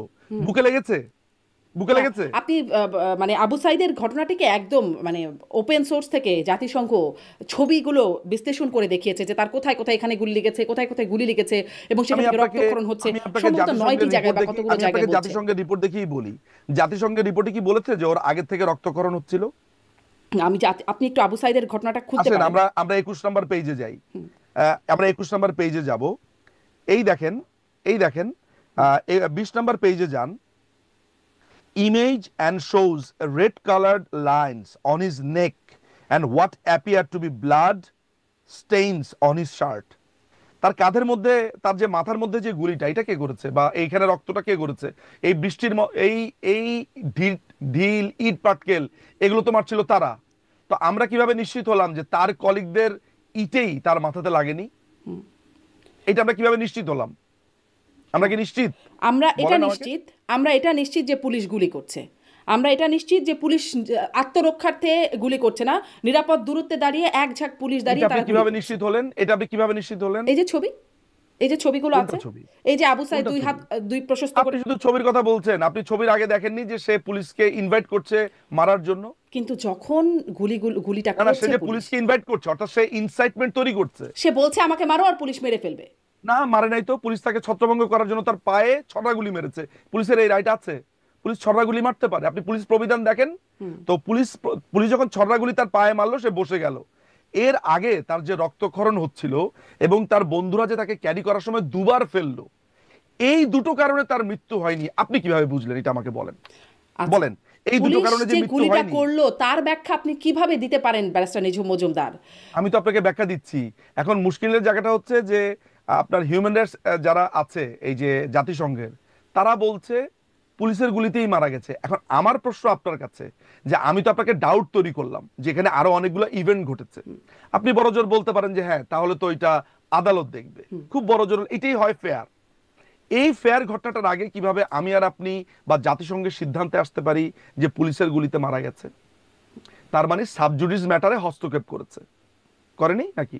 যেটা তাদের প্রতিবেদন, তারা এই কনক্লুশনে পৌঁছাচ্ছে, কিন্তু তারা বলে দিচ্ছে যে এটি আদালতে প্রমাণের জন্য যথেষ্ট না। তারা সাবজুডিস ম্যাটার নিয়ে তারা বলতে পারে মে চান্স আছে।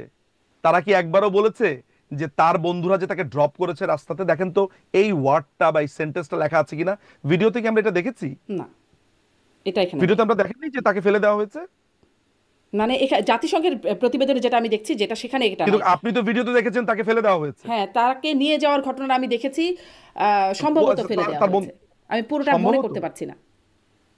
আপনি শুধুমাত্র সেটাই মনে করতে পারেন যে এই জিনিসটা আপনার জন্য কনভেনিয়েন্ট। এটা কেন বলেন তো? না, ব্যারিস্টার নিঝুম মজুমদার, ব্যাপারটা আমার জন্য কনভেনিয়েন্টের বিষয় না। এবং আমি একটু এটাও স্পষ্ট করতে চাই আপনার কাছে এবং আমার দর্শকদের কাছে, এটা একটু স্পষ্ট করতে চাই ব্যারিস্টার নিঝুম মজুমদার, যে আমি একটা প্রশ্ন করছি মানেই আমি সেই প্রশ্নটার যা কন্টেন্ট সেটাই আমি বিশ্বাস করছি বলে বলছি, এখন বা তখনকার করছে না, সব ক্ষেত্রে এটি ঠিক না। আমি প্রশ্নগুলো করছি কারণ এই প্রশ্নগুলো আছে, এই প্রশ্নগুলো উঠছে। আপনি যদি বিভ্রান্তিটা পরিষ্কার করতে পারেন। একদম সত্যি কথা, আপনার সাথে 100% একমত, এই প্রশ্নগুলো আছে। কিন্তু আমি যে জায়গাতে কনসার্ন সেটা হচ্ছে যে আপনার প্রশ্নগুলো ঘুরে ফিরে এই জায়গার বদলে কেন ওই জায়গাতেও হয় না একই সাথে, মানে ইন অ্যাডিশন উইথ দিস, যে সেখানে যে তাকে দুবার ফেলে দেওয়া হয়েছে, এই ব্যাপারে আপনার মতামত কি? এইটা আপনি আমাকে প্রশ্ন করলেন না। এই ব্যাপারে আপনি মতামত দেবেন না। এই ব্যাপারে যখন আমার মতামত দেওয়ার হয়, যখন আমি ছাত্রদের কারোর সাথে কথা বলি, যখন আমি বর্তমান সরকারের কারোর সাথে কথা বলি, তখন আমি হাসিবুল ইসলামের বরাতটা রেফার করি। তখন আমি সিরাজগঞ্জে বিএনপি নেতা কি বলেছেন যে পুলিশকে না মারলে পুলিশের মেরুদণ্ড ভেঙে দেওয়া হয়েছে এভাবে করে, সেই কথাগুলো তখন আমি রেফার করি। কিন্তু আপনি যেহেতু কথা বলবেন আওয়ামী লীগের পক্ষে, না কেন, মানে আমিও তো একজনের মৃত্যু নিয়ে অ্যানালাইসিস করছি। আপনি যেহেতু কথা বলছেন, আপনি যেহেতু এই দায়গুলো অস্বীকার করছেন, অতএব আপনাকে আমার জানতে হবে আপনারা কিভাবে। আমি না, কোন দায়টা?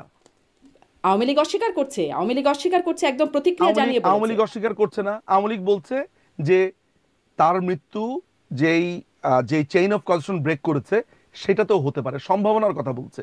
আওয়ামী লীগ কোন জায়গাতে? কারণ আওয়ামী লীগ আবু সাইদের মৃত্যুর পরে শোক বার্তা দিয়েছে, আবু সাইদের মৃত্যু তো অস্বীকার করেনি। আবু সাইদের মৃত্যুর ক্ষেত্রে এটা বলছে যে এটা তদন্ত হবে। শেখ হাসিনার বক্তব্য ফেসবুকে, যেটি মানে আওয়ামী লীগের অফিশিয়াল ফেসবুকে যেটি আসে, কি বলেছে শেখ হাসিনার বক্তব্যটা আপনি একটু কোট আনকোট করেন তো শুনি। তিনি বলেছেন যে আবু সাইদের মৃত্যু রাবার বুলেটে হয়েছে, মানে পুলিশ রাবার বুলেট ছুড়েছে। আবু সাইদ মুগ্ধর কথা তিনি রেফার করেছেন এবং বলছেন পুলিশ রাবার বুলেট ছুড়েছে। কিন্তু আবু সাইদের আসলে দুটি শট তার শরীরে পাওয়া গেছে, দুটি লেথাল মেটাল প্যালেট তার শরীরে পাওয়া গেছে। এবং আমি কিন্তু আপনার এই ময়নাতদন্তের রিপোর্টে আমি কিন্তু এটা দেখিনি।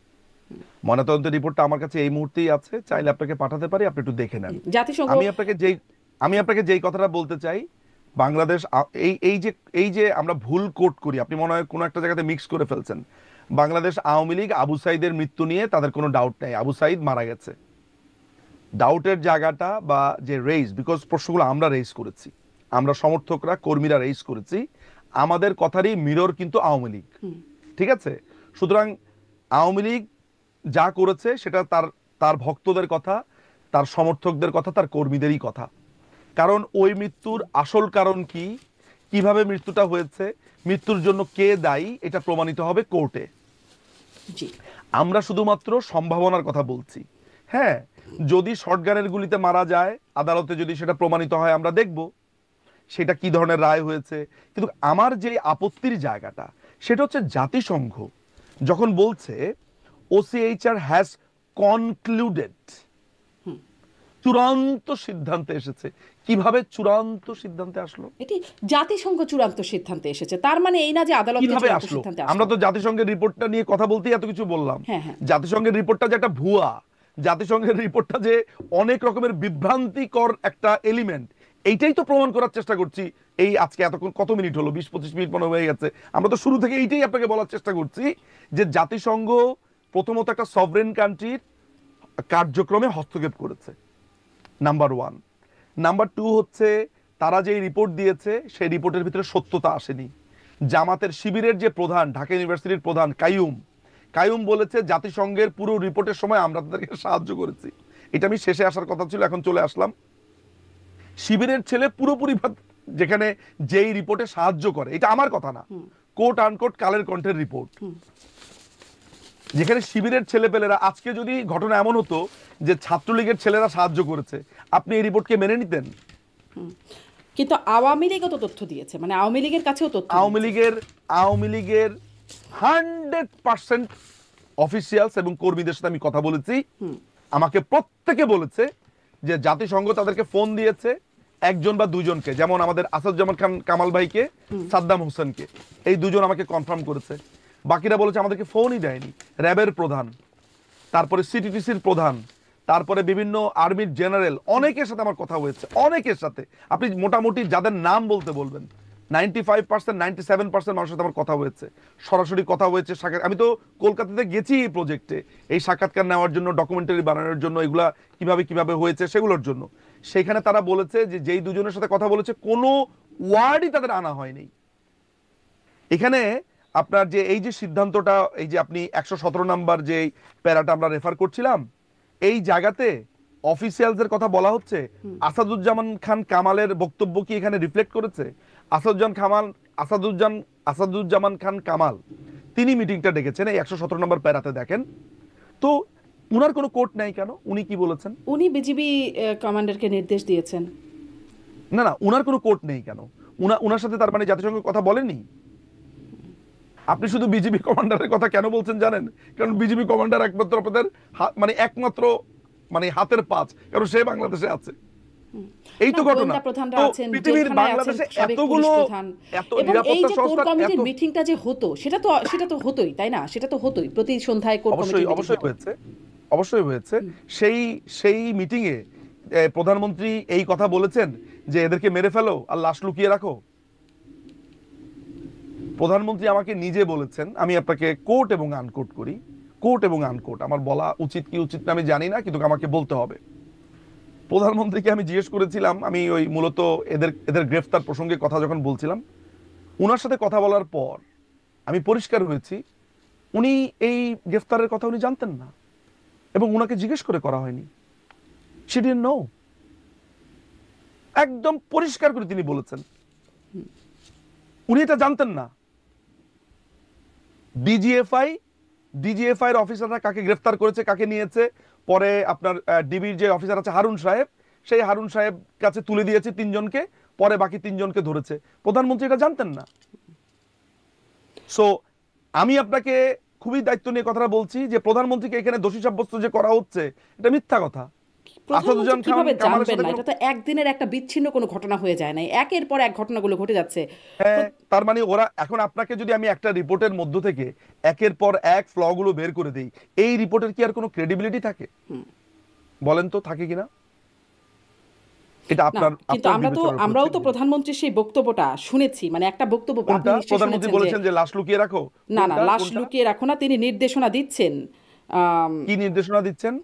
আপনি চাইলে আমি একটু অডিওটা প্লে করতে পারি। অডিওটা প্লে করা লাগবে না। প্রধানমন্ত্রীর এই বক্তব্য আপনি কি জানেন যে আমি আপনাকে এখনই আপনার বক্তব্য আপনার একটা টক শো থেকে নিয়ে 10 থেকে 15 সেকেন্ড আপনার ভয়েসটা ক্লোন করে আমি একটা আপনার টক শো বানিয়ে দিতে পারি এই মুহূর্তে।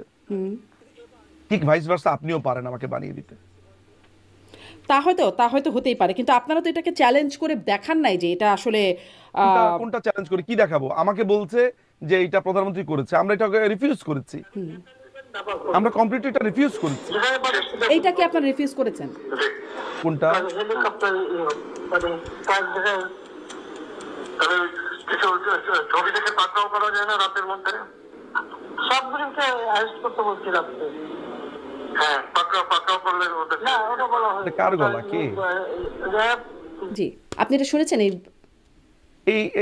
এই গলাটা কার? আমি তো চিনতেই পারছি না। আপনি কি বক্তব্যটা শুনতে পাচ্ছেন না? মাইক্রোফোনে যাচ্ছে না? আমি কথা শুনতে পাচ্ছি, কিন্তু গলাটা কার? এটা কি সাবেক প্রধানমন্ত্রী শেখ হাসিনার বক্তব্য না? তিনি নির্দেশ আমার দিচ্ছেন তো মনে লেথাল হচ্ছে ওয়েপন আমার ব্যবহারে। এক চাচির গলার মতো লাগছে। আপনার মনে হয় সাধারণ মানুষেরও তাদের চাচির গলার মতো মনে হচ্ছে? না, আমার এখন আপনি যদি আমাকে মানে জোর করে এইটা প্রমাণ করার চেষ্টা করেন যে প্রধানমন্ত্রীর গলাটা আমি শুনেও বোঝার না বোঝার ভান করছি, তাহলে তো আমার জন্য এটা পেইনফুল। আমি আচ্ছা, আসলে এটা বুঝতে তাহলে পারিনি। শেখ Honestly, হাসিনার আপনি আমাকে যেটা শুনিয়েছেন প্রধানমন্ত্রীর গলার, আমি আমি আমি প্রথমে বুঝিনি আপনি কি বাজাচ্ছেন। আমার কাছে মনে হচ্ছে এক ভদ্রলোক কথা বলছেন। হ্যাঁ, এক ভদ্রলোকও আছেন, এক ভদ্রলোকও, কিন্তু আপনি মনে হয় তাহলে পার্সিয়ালিটা। একটা ছেলের গলা আছে, আর হ্যাঁ, যে মহিলা কণ্ঠ, সেটা আমার প্রধানমন্ত্রীর মতো মনে হয়নি। আপনাকে আরেক এখন লেটার নেবেন ব্যবহার করবে, যেখানে পারে সেটা গুলি করবে, তাহলে হেলিকপ্টার মানে তার জায়গায়, তবে কিছু ছবি থেকে পাকড়াও করা যায় না রাতের মধ্যে, সবগুলিকে কি বলতেছেন বুঝতেছি না তো। হ্যাঁ, পাকড়াও করলে ওটা না, ওটা বলা হয় ওটা আমি আমি আমি আসলে বুঝতেছি না কি বলছেন। সবাইকে বলা। তিনি বলছেন মানে, আপনি একটু আমাকে অনুবাদ করে বলেন। হ্যাঁ, উনি বলছেন যে লেথাল ওয়েপন ব্যবহার করার নির্দেশ দেওয়া হয়েছে এখন থেকে, সবগুলোকে পাকড়াও করা, যেখানে পাবে সেখানে পাকড়াও করবে, এবং এখন হেলিকপ্টার দিয়ে উপর থেকে করাচ্ছি। তার বক্তব্যটা এরকম। না, আমার আমার প্রথমত হচ্ছে যে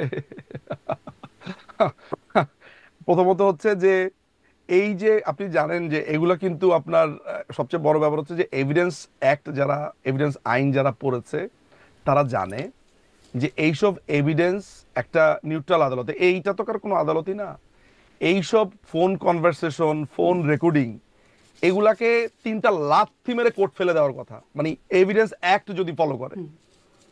মানে এইটা এইটা আমার প্রতিপক্ষের বিরুদ্ধে হলো আমি এগুলাকে গণায় ধরতাম না, কারণ হচ্ছে যে এগুলোর ভয়েস টেস্ট লাগবে, এইটা তার ভয়েস কিনা সেই ভয়েসের প্রমাণ লাগবে, সেই ভয়েসের পিচ রেকর্ডিং, এটা সেটা উনার হয়তো গলা আদালতে কিনা, লাগবে, নিশ্চয়ই লাগবে। সবকিছুই লাগবে। আমি তো এটা একটা সিরিয়াস সেন্সিটিভ ম্যাটার, এখানে দেশের প্রধানমন্ত্রীকে অ্যাকিউজ করা হচ্ছে, আমি এইটা একটা ভয়েস শুনে আমি বলে দিলাম যে হ্যাঁ এটা উনারই গলা, এতটা আমার মনে হয় যে মানে নিশ্চয়ই আমি ব্যারিস্টার মজুমদার, মানে নিশ্চয়ই আদালতে এটা এটা যাবে আপনার এবং জন্য তখন এগুলো অবিবেচক, চ্যালেঞ্জ আপনার হবে। প্রতি ইনজাস্টিস হবে। আপনার একটা প্রোগ্রামে এসে আপনার দর্শকদেরকে যদি আমি বিভ্রান্ত করি, এটা আপনার প্রতিও ইনজাস্টিস। জি, নিশ্চয়ই। আমি এজন্যই আসলে একটু বিভ্রান্তি থেকে বের হবার জন্য আপনার কাছে এই আমি আপনাকে প্রশ্নগুলো, বিভ্রান্তি থেকে বের করার যাবতীয় চেষ্টা প্রশ্ন করি, আসলে বিভ্রান্তি থেকে আমি বের আপনাকে হবার জন্য, বিভ্রান্তি থেকে যে বের করে নিয়ে আসছি। আপনি আমাকে আমার লয়ার মানেন, আমি আপনাকে বের করে নিয়ে আসছি। আপনি চুপচাপ বসে থাকেন, দেখেন না, আমি আপনাকে বিভ্রান্তি আমি থেকে চুপচাপ বের করে বসে নিয়ে থাকলে তো আসছি। হবে না, আমার প্রশ্নগুলো আমি করব। আমার ঠিক প্রশ্নগুলো আছে, আমি করব। আমি আপনাকে এই বিভ্রান্তি থেকে বের করে নিয়ে আসছি। প্রথমে আপনি আমাকে বলেন, যিনি জাতিসংঘের এই হিউম্যান রাইটস অফিসের প্রধান, তিনি একটি সার্বভৌম দেশের আইন শৃঙ্খলার উপরে হস্তক্ষেপ করেছেন কি করেন নাই? না, আপনি আমাকে জেরা করেন না এখানে, আপনি আমাকে, যে আপনি আইনজীবী মানুষ, আপনি জেরা করবেন, আপনার সেই পদ্ধতি আছে আপনার জানা। আমি আসলে কোনো পক্ষ না ব্যারিস্টার নিঝুম মজুমদার, আপনি যদি আমাকে একটা পক্ষ মনে করেন তাহলে আপনি আমি একটু ভুল আপনাকে করবেন। কেন পক্ষ মনে করব? আপনি হ্যাঁ। আমাকে প্রশ্ন করেছেন, আমি আপনি এখানে আমাকে কোনো ফুল পক্ষ না, পাখি নিয়ে আমি কথা বলতে আপনাকে বলেন, প্রশ্ন করি, আমি আপনি ফুল বরং পাখি নিয়ে উত্তর কথা দেন। বলবো। আপনি আমাকে প্রশ্ন করেছেন এমন একটা প্রশ্ন যে এইটা পাল্টা জেরার দাবি রাখে। না, আপনি আমাকে যদি আমাকে বলেন এইটা যদি ভুয়া হয়, এইটা যদি এআই দ্বারা হয়, বা সেটা আপনারা কেন এটাকে মানে প্রমাণ করছেন না? মানুষের কাছে তো ছড়িয়ে গেছে নাকি? কি কি প্রমাণ করব? মানে এটা যে ভুয়া অভিযোগ, যে আপনি কি জানেন যে onus is the shoulder of the people who are complaining, যিনি অভিযোগ করেছেন ব্যারিস্টার নিঝুম শোল্ডার। মজুমদার, আপনি আবারও আদালতের কথা বলছেন, আমি একটু মানুষের পারসেপশনের কথাও বলছি। আপনি আমাকে কি বলছেন? এই যে আমাকে ধরেন কমেন্টের মধ্যে অনেক গালিগালাজ করে, আমি প্রমাণ করব যে আসলে যে আপনি যে আমাকে অমুক গালি দিলেন ওটা আসলে আমি না। সে কোন যৌতুক গালি দিচ্ছে সেটা হয়তো আপনি আমলে নাই নিতে পারেন। আপনাকে নানান ভাবে কখনো বলা হচ্ছে আওয়ামী লীগের দালাল, কখনো বলা হচ্ছে বিএনপির দালাল, কখনো বলা হচ্ছে জামাতের দালাল, আমি প্রায় দেখি আপনাকে এগুলা বলেন। আমাকে রাজাকারও বলা হয়, আমাকে স্বৈরাচারের দোসর দালাল সবই বলা হয়। দেখলাম না যে আপনি বলছেন যে আমি কিন্তু জামাতের দালাল না, আমি কিন্তু আওয়ামী লীগের দালাল না। আপনি তো ক্লারিফিকেশন দেওয়ার প্রয়োজন মনে করেন না, কারণ এটাকে আপনি অপ্রয়োজনীয় মনে করেন।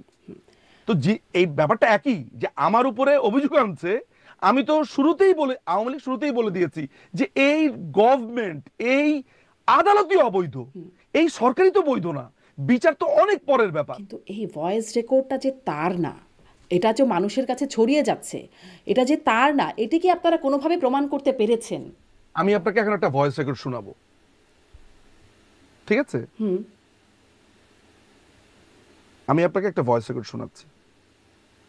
ব্যারিস্টার নিঝুম মজুমদার, আমি কিন্তু এটা জানি যে এআই দিয়ে ভয়েস বানানো যায়, আমি কিন্তু এটা জানি। আমি আপনাকে একটা ভয়েস রেকর্ড শোনাচ্ছি।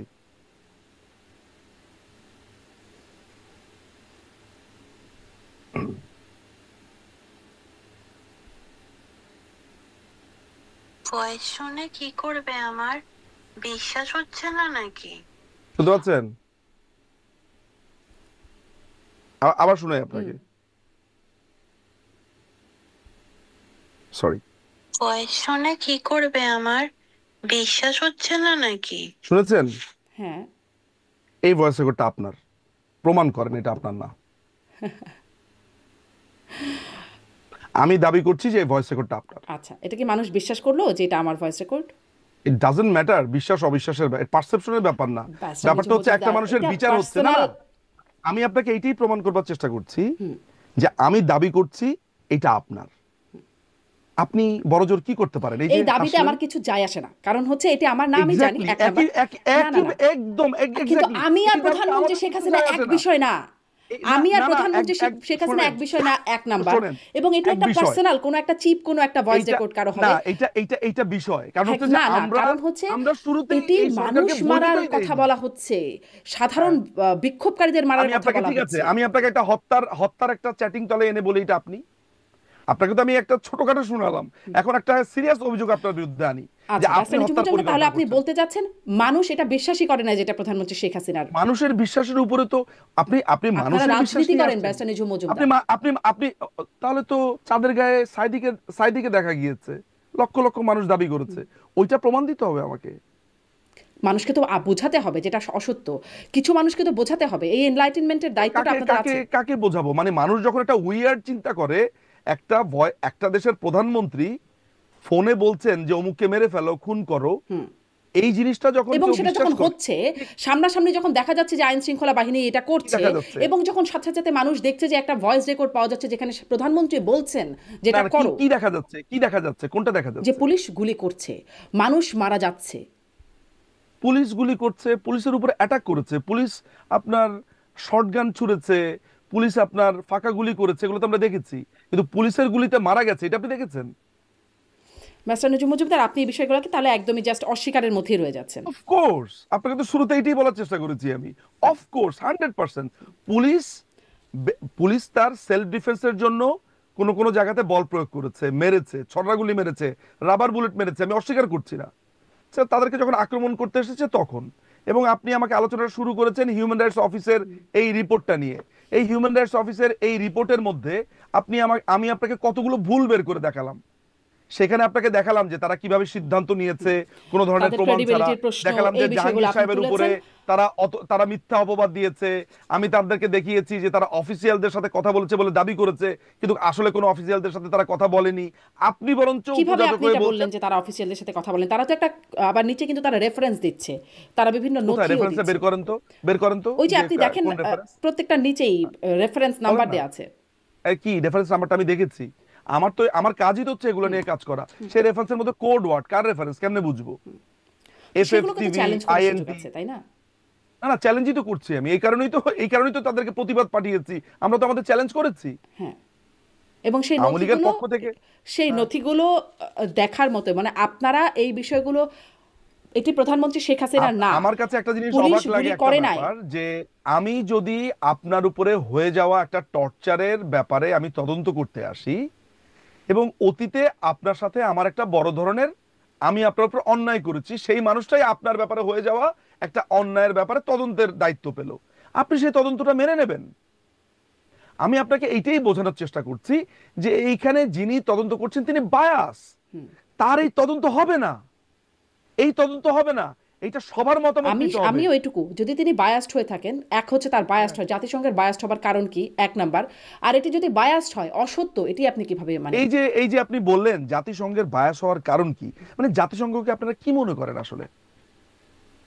এইটা একটু আপনার জানার ব্যাপার। তার মানে হচ্ছে যে একটা আন্তর্জাতিক সংস্থা, বিভিন্ন সময় আওয়ামী লীগ বিভিন্ন আন্তর্জাতিক সংস্থার কলোনিয়াল হ্যাংওভার আছে।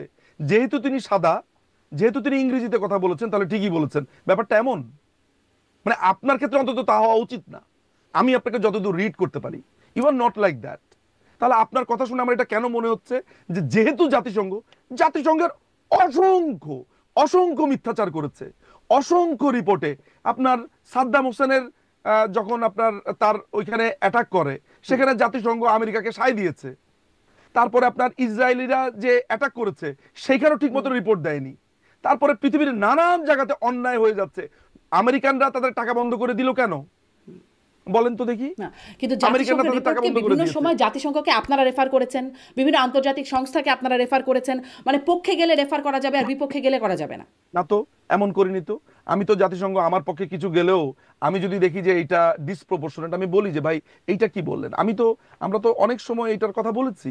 এইখানে আমাদের পক্ষে এসেছে, অনেক কিছু হয়েছে, এখানে আমাদের পক্ষে এসেছে এরকম অনেক বাক্য আছে। তার মানে হচ্ছে আছে, আমি আপনাকে জাতিসংঘের দেখাতে রিপোর্টটা পারবো। অসত্য, এটা অস্বীকার করার মতো। সাবেক প্রধানমন্ত্রী যে বক্তব্য আমরা শুনলাম সেটি আসলে ভুয়া একটা কল রেকর্ড, এবং মানে যে আমি পুলিশকে আমি গুলি আপনাকে করতে একটু দেখা। একটু রিফাইন করে দেই। মাননীয় প্রধানমন্ত্রীর নামে যে অডিওটা ছাড়া হচ্ছে, এইটার কোনো ভিত্তি নেই, কোনো প্রমাণ নেই। এই ধরনের বক্তব্য তিনি দেন নাই। জি, আমি এই কথাটা বলতে চাই পরিষ্কারভাবে, ফরমালি। জাতিসংঘের রিপোর্টের ক্ষেত্রে আমার সামারি হচ্ছে যে জাতিসংঘের যিনি এইটার এই তদন্তটা কন্ডাক্ট করেছেন, তিনি নিজে বাংলাদেশের আইন, তিনি নিজে তার যেই সংস্থা সেই সংস্থার আইন ভেঙেছেন। তিনি অযাচিতভাবে একটা সভরেন কান্ট্রির উপরে হস্তক্ষেপ করেছেন এবং তিনি বায়াস। সেই বায়াস ব্যক্তি যখন রিপোর্ট তৈরি করেন এবং রিপোর্টের ভেতরেই অনেক অসঙ্গতি পাওয়া যায়, অ্যাজ এ হোল তার এই রিপোর্টটা ক্রেডিবল না, তার এই রিপোর্টটা কনসিডারেশনে নেওয়া যায় না, এইটা বলেছি আমি। জি, এটি আপনি বলেছেন। নিশ্চয়ই মানুষ ওই রিপোর্টটা যতটুকু দেখেছে, এই ফোনালাপগুলো শুনেছে বা ভিডিও চিত্র দেখেছে, সেখান থেকে তাদেরও একটা কনক্লুশন আছে। যদি বিভ্রান্তি থাকে, আপনারা যদি সেটি কাটাবার কোনো জায়গা তৈরি করতে পারেন যে এই ফোন রেকর্ডটা এই কারণে ভুয়া, এই জায়গায় এটা বানানো, বা আপনারা যদি সেটা প্রমাণ করতে পারেন, তাহলে আমার মনে হয় মানুষের কাছে বিভ্রান্তিটা আরো দূর হতো, রাদার এটা ভুয়া বলে দেওয়ার চাইতে। আমি আসি একটু। না না না, এটা তো একজন ভদ্র মহিলার কণ্ঠ শুনতে পাচ্ছি আর একজন পুরুষের কণ্ঠ শুনতে পাচ্ছি। এখানে বাংলাদেশ আওয়ামী লীগ কি করবে? গলার গলার উঁচু নিচু ভলিউম চেক করে বলবে যে প্রধানমন্ত্রী এই টোনে কথা বলেন, ওই টোনে কথা বলেন, এইভাবে? যদি একটা ভিডিও না না, বা অডিও মেড হয়, আপনি বলছেন কি আমরা কি করতে পারতাম? যে এই ভয়েস টোনের ফরেনসিক করতে পারতাম? পারতেন। এই এই টোন তো আপনাকে এরকম 500টা বানিয়ে দিই, এই 500টা টোনেরই উনি ফরেনসিক করবেন না, কিন্তু এটি একটা খুবই ভয়ঙ্কর অভিযোগ না? যদি না? এটা মিথ্যা অভিযোগ, এটা আমরা খুব তো ভয়ঙ্কর এটা ব্যাপার না? এটা আপনারা কোনো মনে করেন ভয়ঙ্কর না? অ্যালিগেশনই না। এইটা কোনো ভয়ঙ্কর অ্যালিগেশনটা হচ্ছে, এইটা কোনো ভয়ঙ্কর আচ্ছা, অ্যালিগেশন নির্বাচনী না। মুজিব এটা আপনাদের ভয়ঙ্কর ব্যাপার, যে আপনারা অ্যালিগেশনটা মনেই হচ্ছে করেন না এটাকে শারমিনা আসলে প্রমাণ করা আপা, দরকার। না না না, ভয়ঙ্কর অ্যালিগেশন হচ্ছে জোর করে এই দেশের ক্ষমতা দখল করা হয়েছে। অ্যালিগেশন হচ্ছে সেটা নিয়ে কথা বলেন। হ্যাঁ, সেটা হতেই পারে। আমরা যে বিষয়বস্তুতে কথা বলছি, আরো অনেক বিষয় আছে যেগুলো আসলে হচ্ছে। আমরা আসলে আজকে ওই জাতিসংঘের রিপোর্ট বা মানে আপনাদের বিরুদ্ধে যে অভিযোগ, সেটি নিয়ে একটু বিশেষ করে কথা বলছিলাম, কারণ আপনি আমাকে বলেও ছিলেন যে আপনি একটা জাতিসংঘের রিপোর্ট নিয়ে কথা বলতে চান, প্রধানমন্ত্রীর যে রেকর্ডগুলো ছড়িয়ে পড়েছে সেগুলো নিয়ে কথা বলতে চান, আপনি আমাকে সেটাই তো আমি বলেছিলেন। বলছি। এই জন্য আমি বিশেষ Exactly. করে এই বিষয়গুলো আলোচনা আনছি। এই জন্যই আমি মজুমদার, বলছি, আরো অনেক এটাই বিষয় আছে কথা বলবার মতো, আমি এটি আপনার সাথে এটাই একমত। আসলে শারমিনা আপা, আমি আপনাকে বলার চেষ্টা করছি যে এই যে জাতিসংঘের রিপোর্টটা যে ভুয়া, এতক্ষণ ধরে আমি নিশ্চয়ই এটা আমার তরফ থেকে আমি যুক্তি দিয়েছি, তর্ক দিয়েছি। এটা নেওয়া না নেওয়া যারা দেখছেন দর্শকরা তারা বুঝবেন আমি কতটুকু ক্রেডিবল কথা বললাম, তাদের উপরে ছেড়ে দিচ্ছি। কিন্তু একই সাথে আমি যেই ভয়েসের কথা বললাম সেটার ব্যাপারেও বলেছি যে এটার কোনো ল্যাব টেস্ট হয়নি, এটা তিনি বলেছেন কিনা আমরা জানি না, এটার কোনো ধরনের রেকর্ড নাই এবং কমপ্লিটলি একটা ভুয়া। সুতরাং এই ধরনের রেকর্ড কোত্থেকে পেয়েছেন, কিভাবে পেয়েছেন? এই রেকর্ডিং যখন হয়েছে, এই রেকর্ডিংটা পেলেন কিভাবে আমাকে বলেন তো? আমি তো পেয়েছি এটা, মানে না না, আপনি পেয়েছেন এটার জন্য গণমাধ্যমে না, পাওয়া যে তারা যাচ্ছে, পেল সোশ্যাল কিভাবে? মিডিয়ায় পাওয়া যাচ্ছে, কিভাবে পাওয়া গেল? ভাইরাল হয়েছে ওনার এটি। বক্তব্য কেউ রেকর্ড করেছে নিশ্চয়ই, এরকম? নিশ্চয়ই। ওনার বক্তব্য উনি ধরেন কথা বলেছেন কিভাবে? ফোনে বলেছেন। আপনার কাছে মনে হয় যে হোয়াটসঅ্যাপের বক্তব্য তো রেকর্ড করা যায় না, তাহলে উনি ফোনে বলেছেন এই ধরনের আমাদের কথা? গোয়েন্দা সংস্থাদের কাছে অনেক ভালো ভালো ডিভাইস আছে। তাহলে যাই হোক, সেটি তাহলে আপনাদের এই আসলে, ডিভাইস সেটি নিয়ে আসলে আবার আপনারা মজার প্রমাণ ব্যাপার করবেন হচ্ছে, যেটি তার আবার বক্তব্য মজার না। ব্যাপার হচ্ছে, খেয়াল করে দেখেন, এই আরেকটা পয়েন্টে আমি আসি। এতদিন বলা হয়েছে যে গোয়েন্দা সংস্থা আড়ি পাতে এটা মানবাধিকারের লঙ্ঘন। হুম, তাহলে আপনি একটা কনভারসেশন এসে বলেছেন যে আপনি আড়ি পেতেছেন, এটা কি মানবাধিকারের লঙ্ঘন হচ্ছে কি নিশ্চয়ই হচ্ছে না? মানবাধিকারের লঙ্ঘন। আমি সবসময় মনে করি তাহলে আড়ি পাতা আপনি তাহলে মানবাধিকারের কি লঙ্ঘন। কন্ট্রাডিক্ট করছে কিনা একজন আরেকজনের কথাতে?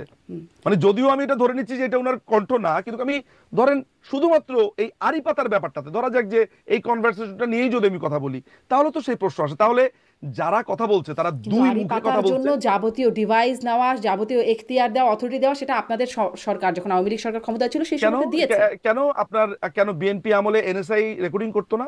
করতো করতো আমি আপনাকে ফার্স্ট জি হ্যান্ডে বললাম, জি জি জি আমার হতো, পরিবারের কিন্তু একজনই ছিল, সেটি সেটি আমার পরিবারের একজনই গোয়েন্দা বাহিনীতে ছিল, তার কাজই হচ্ছে রেকর্ড জি করা। জি জি সেটি সেই সেটি 90s এর আমলের কথা বলছি আপনাকে। সেটি করাই হতো। এখন যখন আপনাদেরও ফোনালাপ, বা যদি বলি যে যদি যদিও আপনি এটা বলছেন যেটি তার ফোনালাপ না, কিন্তু যদি সেটি বেরিয়ে আসে সেটি যে আসলে সঠিক না, মানুষ যদি বিশ্বাস করে, মানুষ যদি দুই দুই মিলাতে চায় এবং সেটি যে সঠিক না, সেটি হয়তো আপনারা আরেকটু মানুষের বিভ্রান্তি দূর বিশ্বাস করতে পারেন। অবিশ্বাসের ব্যাপার না, ব্যাপারটা হচ্ছে এখানে একটা বিচার প্রক্রিয়া। এই বিচার ব্যাস লিচু প্রক্রিয়াতে মজুমদার, এটি নিয়ে আর কথা না বলি, আরেকটু টুকটুক ছোট ছোট করে দু একটা বিষয়, অনেক সময় আমরা আপনাকে কথা এই বলছি। জিনিসটা একটু ক্লিয়ার করা দরকার যে আপনি বারবার বলছেন মানুষের বিশ্বাস। প্লিজ আপা, আমাদেরও দায়িত্ব আছে মানুষকে একটু এডুকেট করার। মানুষের বিশ্বাসের উপরে কিচ্ছু যায় আসে না। একটা অভিযোগ যখন আসে, যায় আসে তথ্য এবং প্রমাণ। অনেক মানুষ বিশ্বাস করে যে অমুক লোক আসলে ভালো ছিল। আপনার এই যে রাজাকার দেলোয়ার হোসেন সাঈদী, তারপরে মতিউর রহমান নিজামী, অসংখ্য মানুষ বিশ্বাস করে যে তারা একটা পীর আউলিয়া ছিল, কিন্তু তারা ছিল রাজাকার, আদালতে প্রমাণিত হয়েছে। এনিওয়ে, এবার বলেন, এই মানুষের বিশ্বাস দিয়ে কিছু যায় আসে না। আপনি So, হয়তো এই আপনি হয়তো একদমই মানে যে কোনো মানুষের বিশ্বাস বা কিছু মানুষের বিশ্বাস এটি নিয়ে হয়তো আপনি বলতেই পারেন, কারণ এটা একটা মানে এটি খুব অবজেক্টিভ ব্যাপার না, এটি একটা অবজেক্ট। কিন্তু যখন আসলে এই বিষয়গুলোর বা এই তথ্যচিত্র, ফোন আলাপ, পুলিশের গুলি করার ভিডিও, মানুষের এতগুলো মানে এতগুলো মৃতদেহ বা এতগুলো মৃত্যুর সংখ্যা যখন সামনে আসে, তখন আসলে কিছু কিছু বিষয় মানুষের মধ্যে আসে কিনা, আপনারা রাজনীতিবিদ, আপনারা আইনজীবী, বিষয়গুলো ব্যাখ্যা করতে পারেন কিনা, এই জন্য আমার প্রশ্ন ছিল। এই বিষয়ে আর না যাই, আর না আগাই, কারণ খুব আমাদের আলোচনা থেকেও কোনো কনক্লুশন আসবে না। আপনি ডক্টর মোহাম্মদ ইউনূস সহ 62 জনের বিরুদ্ধে, উপদেষ্টা সহ 62 জনের বিরুদ্ধে আন্তর্জাতিক অপরাধ আদালতে অভিযোগ দায়ের করেছিলেন। সেটির আসলে কি অগ্রগতি? আপনি বলেছিলেন যে যদি এটি যদি গ্রহণ করে আদালত অভিযোগটি, তাহলে প্রি-ট্রায়াল হিয়ারিং হবে, যেখানে অপরাধীদের সমন জারি করা হবে। আমরা খোঁজ নিয়েছি, হলো কি আমরা রিসেন্টলি নিয়েছি। ওনাদের অনেকগুলো অভিযোগ সেখানে জমা হয়েছে। এর ভিতরে বাংলাদেশের পক্ষ থেকে আরো 4টি অভিযোগ করা হয়েছে এবং গতকালকে আরেকটি অভিযোগ জমা হয়েছে। এটা নিউ ইয়র্কে একটি সংবাদ সম্মেলনও হয়েছে। এই পর্যন্ত মনে হয় 4টি বা 5টি এই ধরনের অভিযোগ গেছে। সো সেই অভিযোগগুলো অন হোল্ডে আছে এখনো পর্যন্ত। সেগুলোর কারণ আপনি জেনে থাকবেন যে আপনার রোম বিধি অনুযায়ী যে ন্যাশনাল জুরিসডিকশনের উপরে ওদের অ্যাক্ট করাটা হচ্ছে কমপ্লিমেন্টারি। এটা যদি ওই ন্যাশনাল জুরিসডিকশন চায়, ফলে আপনি জানেন যে আপনার এই তাজুল ইসলাম বলেছে যে তারা আইসিসিতে যাবেন। আমরা তো চাই আইসিসিতে যাক, আইসিসিতে গেলেই তো অনেক কিছু বের হয়ে আসবে। তার মানে আপনাদের যে অভিযোগটি সেটি এখনো গ্রহণ করা হয় নাই, মানে আদালত এখনো গ্রহণ করেন নাই? না, গ্রহণ করা হয়েছে। আচ্ছা, এটা তদন্ত প্রক্রিয়া অন হোল্ড। আচ্ছা, তদন্ত প্রক্রিয়া অন হোল্ড, মানে তারা এখনো যেটা বলেছে, কনফার্ম করেছে যে আমরা আবারও কনফার্ম করছি যে এই অভিযোগটা আমরা পেয়েছি, রিসিভ করেছি, বাট এইটা এখনো বিবেচনাধীন। আচ্ছা, মানে এটি বিবেচনাধীন। তার মানে সেই প্রক্রিয়া এখনো যাওয়ার পর্যায়ে আসে না যে প্রি-ট্রায়াল হিয়ারিং হবে বা অপরাধীদের সামন করবে, আসামিদের সামন করবে, এইটি এখনো আসে নাই। ওই যে আরো 15,000 ভিকটিম আছে যারা প্রত্যেকে ইন্ডিভিজুয়ালি মামলা করতে চায়, অভিযোগ দায়ের করতে চান বলে আপনি বলেছিলেন, তারা কি করলেন? আমাদের যেটা হয়েছে সেটা হচ্ছে যে অনেক যারা ভিকটিমরা আছে পৃথিবীর বিভিন্ন জায়গাতে ছড়িয়ে ছিটিয়ে আছে, এর মধ্যে প্রায় অ্যাটলিস্ট আমি যদি ভুল না করে থাকি, ধরেন 318টা মনে হয় আমার লাস্ট গণা পর্যন্ত, 318 থেকে 322-23-এর মতো হবে যে আমি স্টেটমেন্ট নিয়েছি। তো আমরা ধরেন 15,000 আমাদের একটা লক্ষ্য ছিল যে তারও যদি ছাড়িয়ে যায়, এবং আমাদের ভলেন্টিয়ার, কারণ এই ধরনের অভিযোগের ক্ষেত্রে স্কিলড লোকের দরকার। সো ধরেন এখানে আমাদের খুব বেশি যে হ্যান্ডস আছে লয়ারের জায়গা থেকে, কারণ আন্তর্জাতিক আদালতে যখন একটা অভিযোগ দায়ের করা হয় সেটার বেশ কিছু ফরম্যাট আছে, ছাঁচ আছে তৈরি করবার জন্য। যেমন ধরা যাক যে আমি যেভাবে ক্ষতিগ্রস্ত হয়েছে, আমার বিরুদ্ধে 18টা মামলা, আমাকে যেরকম আপনার বাধ্য করা হয়েছে যে আমি যাতে দেশে না যেতে পারি, নানানভাবে টর্চার করা হয়েছে, সো আমার ফ্যাক্ট একরকম। তো এইভাবে এটি একটি দীর্ঘ প্রক্রিয়া। ফলে আমরা যেটা সিদ্ধান্ত নিয়েছি যে একটা ফর্ম আমাদের সমস্ত নেতাকর্মীদের কাছে পাঠিয়েছি, তাদেরকে আমরা বলেছি যে আপনারা বাংলাতে পারেন, ইংলিশে পারেন, যেই ভাবে আপনাদের সুবিধা হয়, কোড ওয়ার্ডে পারেন, অল্প করে লেখেও যদি পারেন আমাদেরকে বললে আমরা তখন এটাকে ইলাবোরেট করব। এইভাবে আমি প্রায় এখন পর্যন্ত 318টা 22টার মতো আমার ইমেল পেয়েছি। ওই ইমেল যেহেতু এসেছে সেই স্মৃতি থেকে বলছি আমি, তো সেগুলোকে প্রক্রিয়াধীন করে এই একটা একটা করে মামলা দায়ের করতে হবে।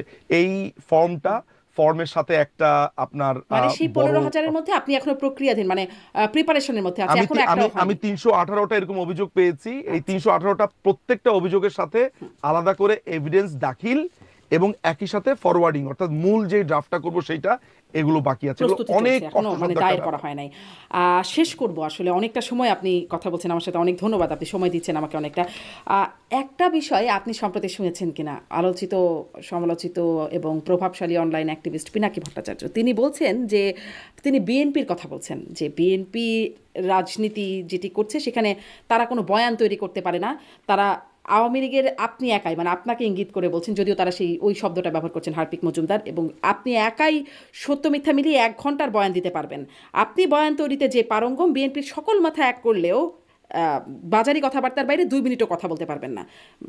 মানে আপনি আসলে বিএনপির সবার চেয়ে বেশি পারঙ্গম একটা বয়ান তৈরিতে, যেটি বিএনপি পারে নাই। এই অভিযোগটি বা এই মন্তব্যটি তিনি করছেন, আপনি কিছু বলবেন? আমি পিনাকি ভট্টাচার্যের এই বক্তব্যটা শুনিনি, আপনার কাছে এই প্রথম শুনলাম। আমাকে মনে হয় এর আগে কেউ একজন একটা লিঙ্ক পাঠিয়ে বলেছে যে পিনাকি ভট্টাচার্য আপনাকে নিয়ে বলেছে। আমি আর ওটা ক্লিক করিনি, আমি আর শুনিনি, আমার খুব একটা আগ্রহ হয় না। তবে বিএনপি বয়ান তৈরি করতে পারে কি পারে না, অবভিয়াসলি তারা তাদের বক্তব্য দেয়, যদি আমি শুধু না শুনি যদি বলি। ফলে আমার কাছে মনে হয় যে এটা একটা সুইপিং কমেন্ট বা একটা রেটোরিক টাইপের কমেন্ট ছিল। I am not quite sure BNP যখন তাদের রাজনৈতিক কোনো একটা বয়ান তৈরি করে বা কোনো একটা বিষয়ে আলাপ করে, সেটার ক্রেডিবল কতটুকু সেটি সম্ভবত পিনাকি ভট্টাচার্য বলার চেষ্টা করেছেন, যে এইটা ওই জনমানুষ পটে খুব একটা আগ্রহ তৈরি করে কিনা। সেই জায়গাগুলো তো আসলে খুবই আমি বলবো খুবই তুলনামূলক। বিএনপি সমর্থকদের কাছে সেই বয়ানকে খুবই গুরুত্বপূর্ণ বয়ান মনে হবে, পিনাকি ভট্টাচার্যের কাছে সেটাকে গুরুত্বপূর্ণ বয়ান মনে নাও হতে পারে। পিনাকি ভট্টাচার্য যদি আমার বয়ানকে গুরুত্বপূর্ণ মনে করে থাকে, তাহলে তার কাছে হয়তো বা সেটা আলাদাভাবে তিনি মনে করেন। বাট উনি যেটা বলেছেন এক্স্যাক্টলি এটার সাথে পুরোপুরি হ্যাঁ বা না এই ধরনের বলাটা একটু কঠিন আর জি, কি। ব্যারিস্টার মজুমদার, আপনার কাছে আরেকটু শুনি যে বিএনপি এখন যেই দাবিগুলো করছে, নির্বাচনের দাবি করছে, তার একটা রোড ম্যাপ চাইছে, কিন্তু বারবার চেয়েও আসলে ঠিক সুনির্দিষ্ট রোড ম্যাপটা তারা পাচ্ছে না। কি মনে হয় বিএনপির অবস্থানটা আপনি কিভাবে দেখছেন, কি অবস্থায় তারা আছে? আর এই কথাটা কি আপনারাও কি আলোচনায় আসে বা আপনারাও কি বুঝতে পারেন নির্বাচনটা আসলে কবে দেবে এই সরকার? আমাদের একটা আন্ডারস্ট্যান্ডিং যেটা হচ্ছে আপা, আমার কাছে যেটা মনে হয় যে, আমি আপনার সাথে যখন লাস্ট টক শোটা করলাম সম্ভবত 20 বা 21শে নভেম্বর গত বছরে, খেয়াল করে দেখবেন যে ওই টক শোটার একটা জায়গাতে আছে যে এরা একটা কিংস পার্টি গঠন করবে। তখনও কিন্তু এই পার্টি গঠন করার কোনো কথাই আসেনি। আমার সেই ভবিষ্যৎবাণীটা সফল হয়েছে। আমি জানতাম এই ধরনের ঘটনাগুলো আসলে খুবই ট্র্যাডিশনাল অ্যাপ্রোচ। আসলে এদের একটা পার্টি হয়েছে, এই যে এনসিপি নামে একটা পার্টি করেছে, এই পার্টিকে তারা ক্ষমতায় আনতে চায়। তারা যেটা মনে করে যে তাদের তাদের বয়ানটা হচ্ছে যে আমরা একটা বিপ্লব করেছি, যদিও তাদেরকে আমি জুতা চোর মনে করি, হাঁস মুরগি চোর মনে করি এবং জঙ্গি মনে করি, কিন্তু তাদের কাছে তো তারা খুবই বড়সড় বিপ্লব করেছে। তারা যেটা মনে করে, তারা সেই যেটা মনে জঙ্গি করছে যে মানে এইটাকে হাঁস মুরগি হাতছাড়া চোরদের হতে কাছে দেওয়া আপনারা যাবে আসলে না। পালিয়েও আসেছেন? কোনটা? মানে সেই হাঁস মুরগি চোর যাদেরকে আপনি মনে করেন যে এই হাঁস বিপ্লবীদের মুরগি চোর যদি কেউ মনে করে, যে নিজে চুরি করে সে অন্যকে পালিয়ে গেছে, এটা বললে হবে? ক্ষমতায় তো থাকতে পারলেন দেশের না, মানে দেশের দায়িত্বটা তো ছেড়ে দিয়ে সেনাবাহিনী আসতে হলো। দেশের সেনাবাহিনী বিমান বাহিনী নিরাপদ স্থানে তাদের ভেহিকেল দিয়ে, এরোপ্লেন দিয়ে কাউকে একটা জায়গাতে রেখে আসা যদি পালানো মনে করে কেউ, তাহলে তার মাথার সুস্থতা নিয়ে আমার প্রশ্ন আছে। হ্যাঁ, পৃথিবীতে সেনাবাহিনী কোথাও অন্য শুনেছেন জায়গায় রেখে যে আসতে বাধ্য পৃথিবীর হলো কেন? পৃথিবীর কোনো আর উনি তো স্বেচ্ছায় চলেও আসলেন না, মানে এমন তো না যে তিনি বলেছেন আমি এখন চলে যাব। তিনি বলছেন যে তিনি আসতে চাননি। কে কে কে আসতে চাননি? কে সাবেক বলেছেন? কোথায় প্রধানমন্ত্রী শেখ বলেছেন? হাসিনা কোথায় বলেছেন আসতে চাননি? তিনি তো ছাড়তে চাননি, তাকে জয় বলেছেন, সজীব অজিত জয় নিজেও বলেছেন যে তিনি বলেছেন যে তার মা আসতে চাননি তাকে। প্রধানমন্ত্রী প্রধানমন্ত্রী প্রধানমন্ত্রী শুনুন, আমি আপনাকে যেটা বলি সেটা হচ্ছে যে, প্রথম কথা হচ্ছে যে প্রধানমন্ত্রীর পালানোর ব্যাপারে এর আগেও সাথে আমার আপনার সাথে কথা হয়েছে। প্রধানমন্ত্রীকে দেশের সামরিক বাহিনী তাদের নিজস্ব চিন্তা ভাবনাতে যেটা কুলিয়েছে যে প্রধানমন্ত্রীকে তার একটা নিরাপদ স্থানে রাখবেন একটা জঙ্গি হামলার প্রেক্ষিতে, খুবই unprecedented, but this is the truth. প্রশ্নটা হচ্ছে এইটা কি পালানো? এটা পালানো না। তাহলে আপনি বলতে পারেন যে সশস্ত্র বাহিনী পালিয়েছে। কই সশস্ত্র বাহিনী পালিয়েছে এটা তো বলেন না। তাহলে প্রধানমন্ত্রী হাফ হাফ বলেন না না না তাহলে না, কেন? আমি এটা যদি বলছিলাম, পালায় আমি তাহলে একটা আপনাকে প্রশ্ন এটাও ছিল বলতে হবে এখানে, যে সশস্ত্র বাহিনী ভয় পেয়ে বিমান নিয়ে পালিয়েছে। ব্যাসানীজ কই মজুমদার, তা আমার তো প্রশ্ন বলেন না। ছিল এখানে যে হাঁস মুরগি চোর জঙ্গি এদের হামলায়, হাঁস মুরগি যেটাকে চোর আপনি তো আসলে ফ্যাক্ট, বিপ্লবী আমরা তো বলেন হাঁস না, মুরগি চুরি করতে দেখেছি। এই চুরি করতে করতে চোরের উৎপাতেই আসলে প্রধানমন্ত্রী কমোড চলে গেলেন, চোরের আমরা উৎপাতেই আমরা আপনারা চলে গেলেন সবাই দেশ থেকে। চোরের চোরের উৎপাত না, সেখানে চোর ছিল, জঙ্গি ছিল, খুনে ছিল, যে জঙ্গিদেরকে ভেঙে আপনার কারাগার থেকে বের করে নিয়ে আসা হয়েছে। পৃথিবীতে এরকম অসংখ্য ঘটনা ঘটেনি যে আপনার কোনো দেশের, এমনকি আমেরিকার প্রেসিডেন্টকে নিরাপদ স্থানে সরিয়ে নেওয়া হয়েছে, এরকম কত ঘটনা আছে, এরকম পৃথিবীর বিভিন্ন দেশে আছে। শোনেন, পৃথিবীর বিভিন্ন দেশে এইটা নাই। জঙ্গিদের উৎপাতে আপনারা দীর্ঘদিনের চোর জঙ্গিদের উৎপাতে আমরা না তো, আমরা সিদ্ধান্ত তো কর্মীরা নেয়নি, সিদ্ধান্ত নিয়েছে আইন শৃঙ্খলা বাহিনীর লোকেরা। আমরা যদি কর্মীরা সিদ্ধান্ত নিতাম তাহলে অন্যরকম হতে পারতো। আমাদের তো প্রধানমন্ত্রী শেখ হাসিনাকে নিয়ে আসছেন ভারতে, কিন্তু আওয়ামী লীগের নেতারা মন্ত্রীরা যে যেভাবে পেরেছেন দেশ তো ছেড়েছেন সেই সময়, তাই না? যখন হাঁস মুরগি চোরদের জন্য এই যে আপনি কথাটা বলছেন, এই কথাটা আমাদের প্রতি এক ধরনের জুলুম। কেন জুলুম হয় জানেন? এই কারণে জুলুম হয়, আমি আমাকে দিয়ে বলি। আমার নামে 18টা মামলা আছে, আমি দেশে ফিরতে চাই। দেশে ফেরার আগে আমাকে বলছে যে আমাকে যেখানে পাবে সেখানেই মেরে ফেলবে। ব্যাসানীজ মজুমদার, আপনার এই জায়গায় আমি আমি আসছি না। আপনার এই কথাগুলোর উত্তর যদি আমি না দেই, আমার যারা এই প্রোগ্রামটা যারা দেখছেন তারা মিসগাইডেড হবে। আমার উচিত, আপনার এই পালানো শব্দগুলো খুবই ডিস্টার্বিং। আমি এই ডিস্টার্বিং শব্দটা একটা ন্যারেটিভ তৈরি করতে চাই। একেবারেই না। আপনি এই আপনাকে এই পালানো শব্দটা এক্সপান্স করতে হবে প্রথমে। এই পালানো শব্দটা ঠিক না, এটা অন্যায়। আপনাকে আদালতে নিয়ে যাওয়ার পরে নেতাদের উপরে আটক করা হচ্ছে। জাস্টিস শামসুদ্দিন চৌধুরী মানিক মৃত্যু শয্যায় ছিলেন। তাহলে এরকম একটা অবস্থাতে আপনি বিচার পাবেন? বলেন বিচার পাবেন কিনা? রাষ্ট্র বাড়ি ভাঙছে, রাষ্ট্র হেল্প করছে, এইভাবে মারছে, রাষ্ট্র হেল্প করছে। তাহলে যেইখানে রাষ্ট্র হেল্প করে, যেইখানে প্রশাসন হেল্প করছে, সেইখানে আপনি আবার বলছেন যে আপনাদের নেতারা তো যে যেখানে পেরেছে চলে গেছে। তাহলে আপনি যেখানে বিচার পাবেন না, যদি আপনি আমাকে গ্যারান্টি দেন যে হ্যাঁ সুষ্ঠু বিচার হবে, তাহলে আমি এক্ষুন আসবো টিকিট কেটে। আপনি প্রমাণ চান? সেটি তো বটেই। তাহলে আপনি একটু দয়া করে এক্সপান্ড করে ফেলেন যে পালানো শব্দটা আমার ঠিক হয়নি। আপনার ওই কথার প্রেক্ষিতে আমি কিন্তু এই প্রসঙ্গটা এখানে ছিল না। আপনি তো ওই কথার প্রেক্ষিতে ব্যাসানীজ মজুমদার হাঁস মুরগি চোরের জন্য, হাঁস মুরগি চোর, এটাকে বিপ্লব আপনি বলছেন না, হাঁস মুরগি চোর। আপনি আমাকে এইটা বলেন যে পালানো শব্দটা সেক্ষেত্রে ঠিক না। না, যদি হাঁস মুরগি চোরের আক্রমণ হয়ে থাকে, হাঁস মুরগি চোর তো আমরা দেখেছি, আপনি দেখেন নাই? হাঁস মুরগি চোরের আক্রমণে যদি হয়ে থাকে তাহলে তো আপনারা কি হাঁস মুরগি চোরের এত সেনাবাহিনী, এত বিজিবি, র‍্যাব, এত কিছু দিয়ে আপনারা হাঁস মুরগি চোর, হাঁস মুরগি চোর আমি একা বলিনি। কমোড চুরি করেছে, স্পন্সর স্যান্ডেল চুরি করেছে, শাক চুরি করেছে, আচারের বয়ম চুরি করেছে, জায়নামাজ চুরি করেছে, ঘড়ি চুরি করেছে, আরো অনেক কিছু চুরি করেছে। সেই চোরদেরকে আপনারা আটকাতে পারলেন না, বরং চোরদের জন্য পালিয়েই যেতে হলো, একসাথে এত বা কিছু, দেশ ছেড়ে চলে যেতে হলো। না একসাথে এত আক্রমণ হয়েছে, ছেড়ে চলে যেতে হলো। তাহলে আপনি সেনাবাহিনীকে ধরেন, সেনাবাহিনীর ক্যাপাবিলিটি নিয়ে প্রশ্ন তোলেন। আপনি প্রধানমন্ত্রীর ক্যাপাবিলিটি নিয়ে প্রশ্ন তুলছেন কেন? প্রধানমন্ত্রী তো ওই জায়গাতে, প্রধানমন্ত্রী একজন মানুষ, প্রধানমন্ত্রীর কথা তো তারা শোনেনি। প্রধানমন্ত্রী তো টুঙ্গিপাড়াতে যেতে চেয়েছেন, আপনি জানেন না? উনি প্রধানমন্ত্রী টুঙ্গিপাড়াতে যেতে চেয়েছেন, আমি আপনাকে গ্যারান্টি দিয়ে বললাম। প্রধানমন্ত্রী ওই জায়গাতে বলেছেন আমাকে মারলে এইখানে মারবে। তাকে অনেকটা টেনে এসএসএফ এর যারা ছিলেন সেখানে, আমি আপনাকে নাম কোট করে বলছি, এই যে নাজমুল সাহেব ছিলেন, ওইখানে আরো যারা যারা ছিলেন, তারা আপার হাতে পায়ে ধরেছে, চলেন আপা প্লিজ চলেন, আমরা পারছি না, তাদের ব্যর্থতা। তাহলে আপনি সেনাবাহিনীর ব্যর্থতার কথা বলেন। এসএসএফ ব্যর্থ হয়েছে, প্রেসিডেন্ট গার্ড রেজিমেন্ট ব্যর্থ হয়েছে, সেখানে র‍্যাব ব্যর্থ হয়েছে, পুলিশ ব্যর্থ হয়েছে। প্রধানমন্ত্রী ব্যর্থতা নাই, প্রধানমন্ত্রী একজন মানুষ মাত্র। উনি প্রধানমন্ত্রী হলেও ওই জায়গাতে তার নিরাপত্তার দায়িত্ব উনি একা সেফ এনশিওর করতে পারছেন না। আপনারা আসলে কতটুকু, মানে অনেক বড় হয়ে যাচ্ছে তারপরে ওই জায়গাটা আপনারা আসলে কতটুকু তাহলে স্বীকার করেন প্রধানমন্ত্রীর ব্যর্থতা নাই, আওয়ামী লীগের খুব বেশি, বা নেতারা চলে গেলেন সেখানে আপনি, মানে স্বীকারের প্রশ্নটা কোনটা সেটা ডিপেন্ড করবে। মানে কিছুই হয় নাই, আপনারা কিছুই করেন নাই, কিছুই হয় নাই, এমনিতেই হাঁস মুরগি চোররা আক্রমণ করলো আর আপনারা চলে গেলেন।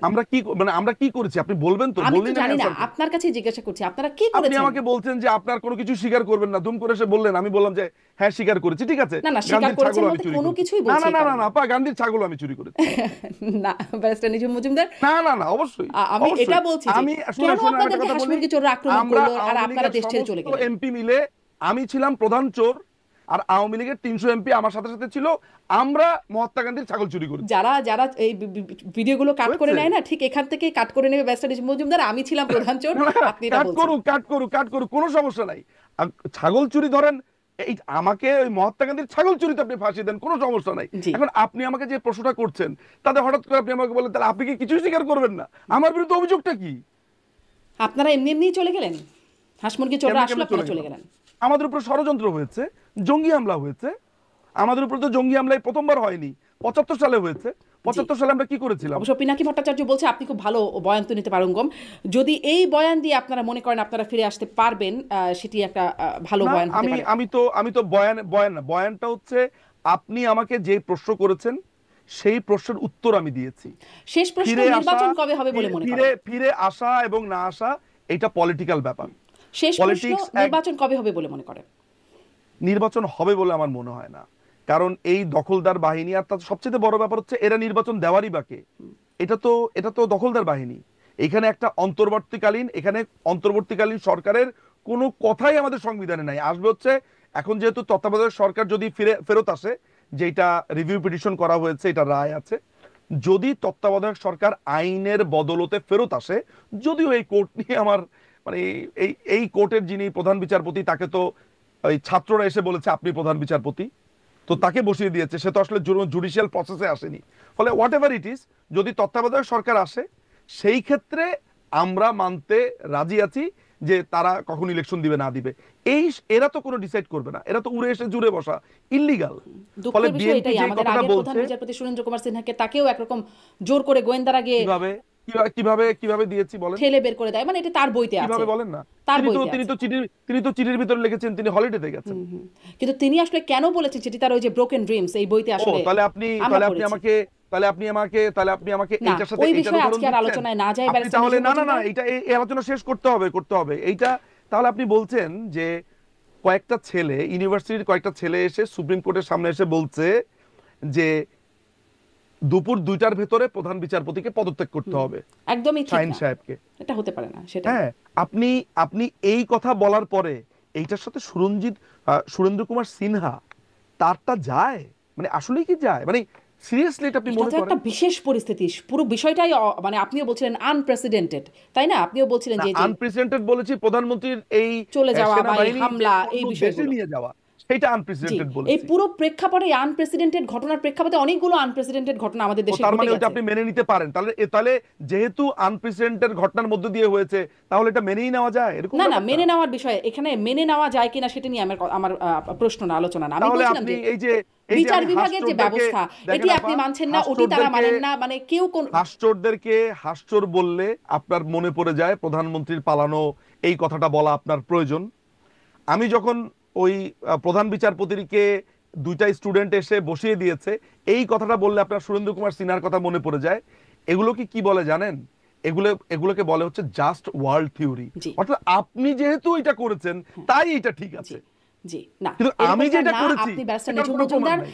আমার প্রশ্নের অ্যাঙ্গেলগুলো এরকমই হয়, আমি যেই গেস্টকে নিয়ে বসি তাকে আসলে তার অবস্থানকে আমার প্রশ্ন করা আমার উদ্দেশ্য থাকে। সার্বিক বিষয় নিয়ে আলোচনা, পৃথিবীতে অনেক কিছু ঘটে যাচ্ছে। আপনি যদি দেখেন, আমি প্রেস সচিবের সাথে কথা বলেছি, আমি বর্তমান উপদেষ্টাদের সাথে কথা বলেছি, আমি ছাত্র প্রতিনিধিদের সাথে কথা বলেছি। ওই ইন্টারভিউগুলো একটু দেখবেন, যে সেখানে তাদেরকেও যখন আমি প্রশ্ন আমি করি, দেখি, আমার তো কাজ হচ্ছে আপনার পাল্টা বয়ানের ক্ষেত্রে আরেকটা বয়ান তৈরি করা, বয়ান তৈরিতে আপনি পারঙ্গম। ব্যারিস্টার সলিসিটর নিজাম মজুমদার, অনেক ধন্যবাদ, আপনার সাথে অনেকটা কথা বললাম, ধন্যবাদ সময় দেওয়ার আপনাকে অনেক জন্য। ধন্যবাদ শারমিন আপা। জি, আজকের মতো বিদায় নিচ্ছি আয়োজন থেকে। দর্শক, আপনারা সাবস্ক্রাইব করুন, কমেন্টস করুন, ভালো থাকুন।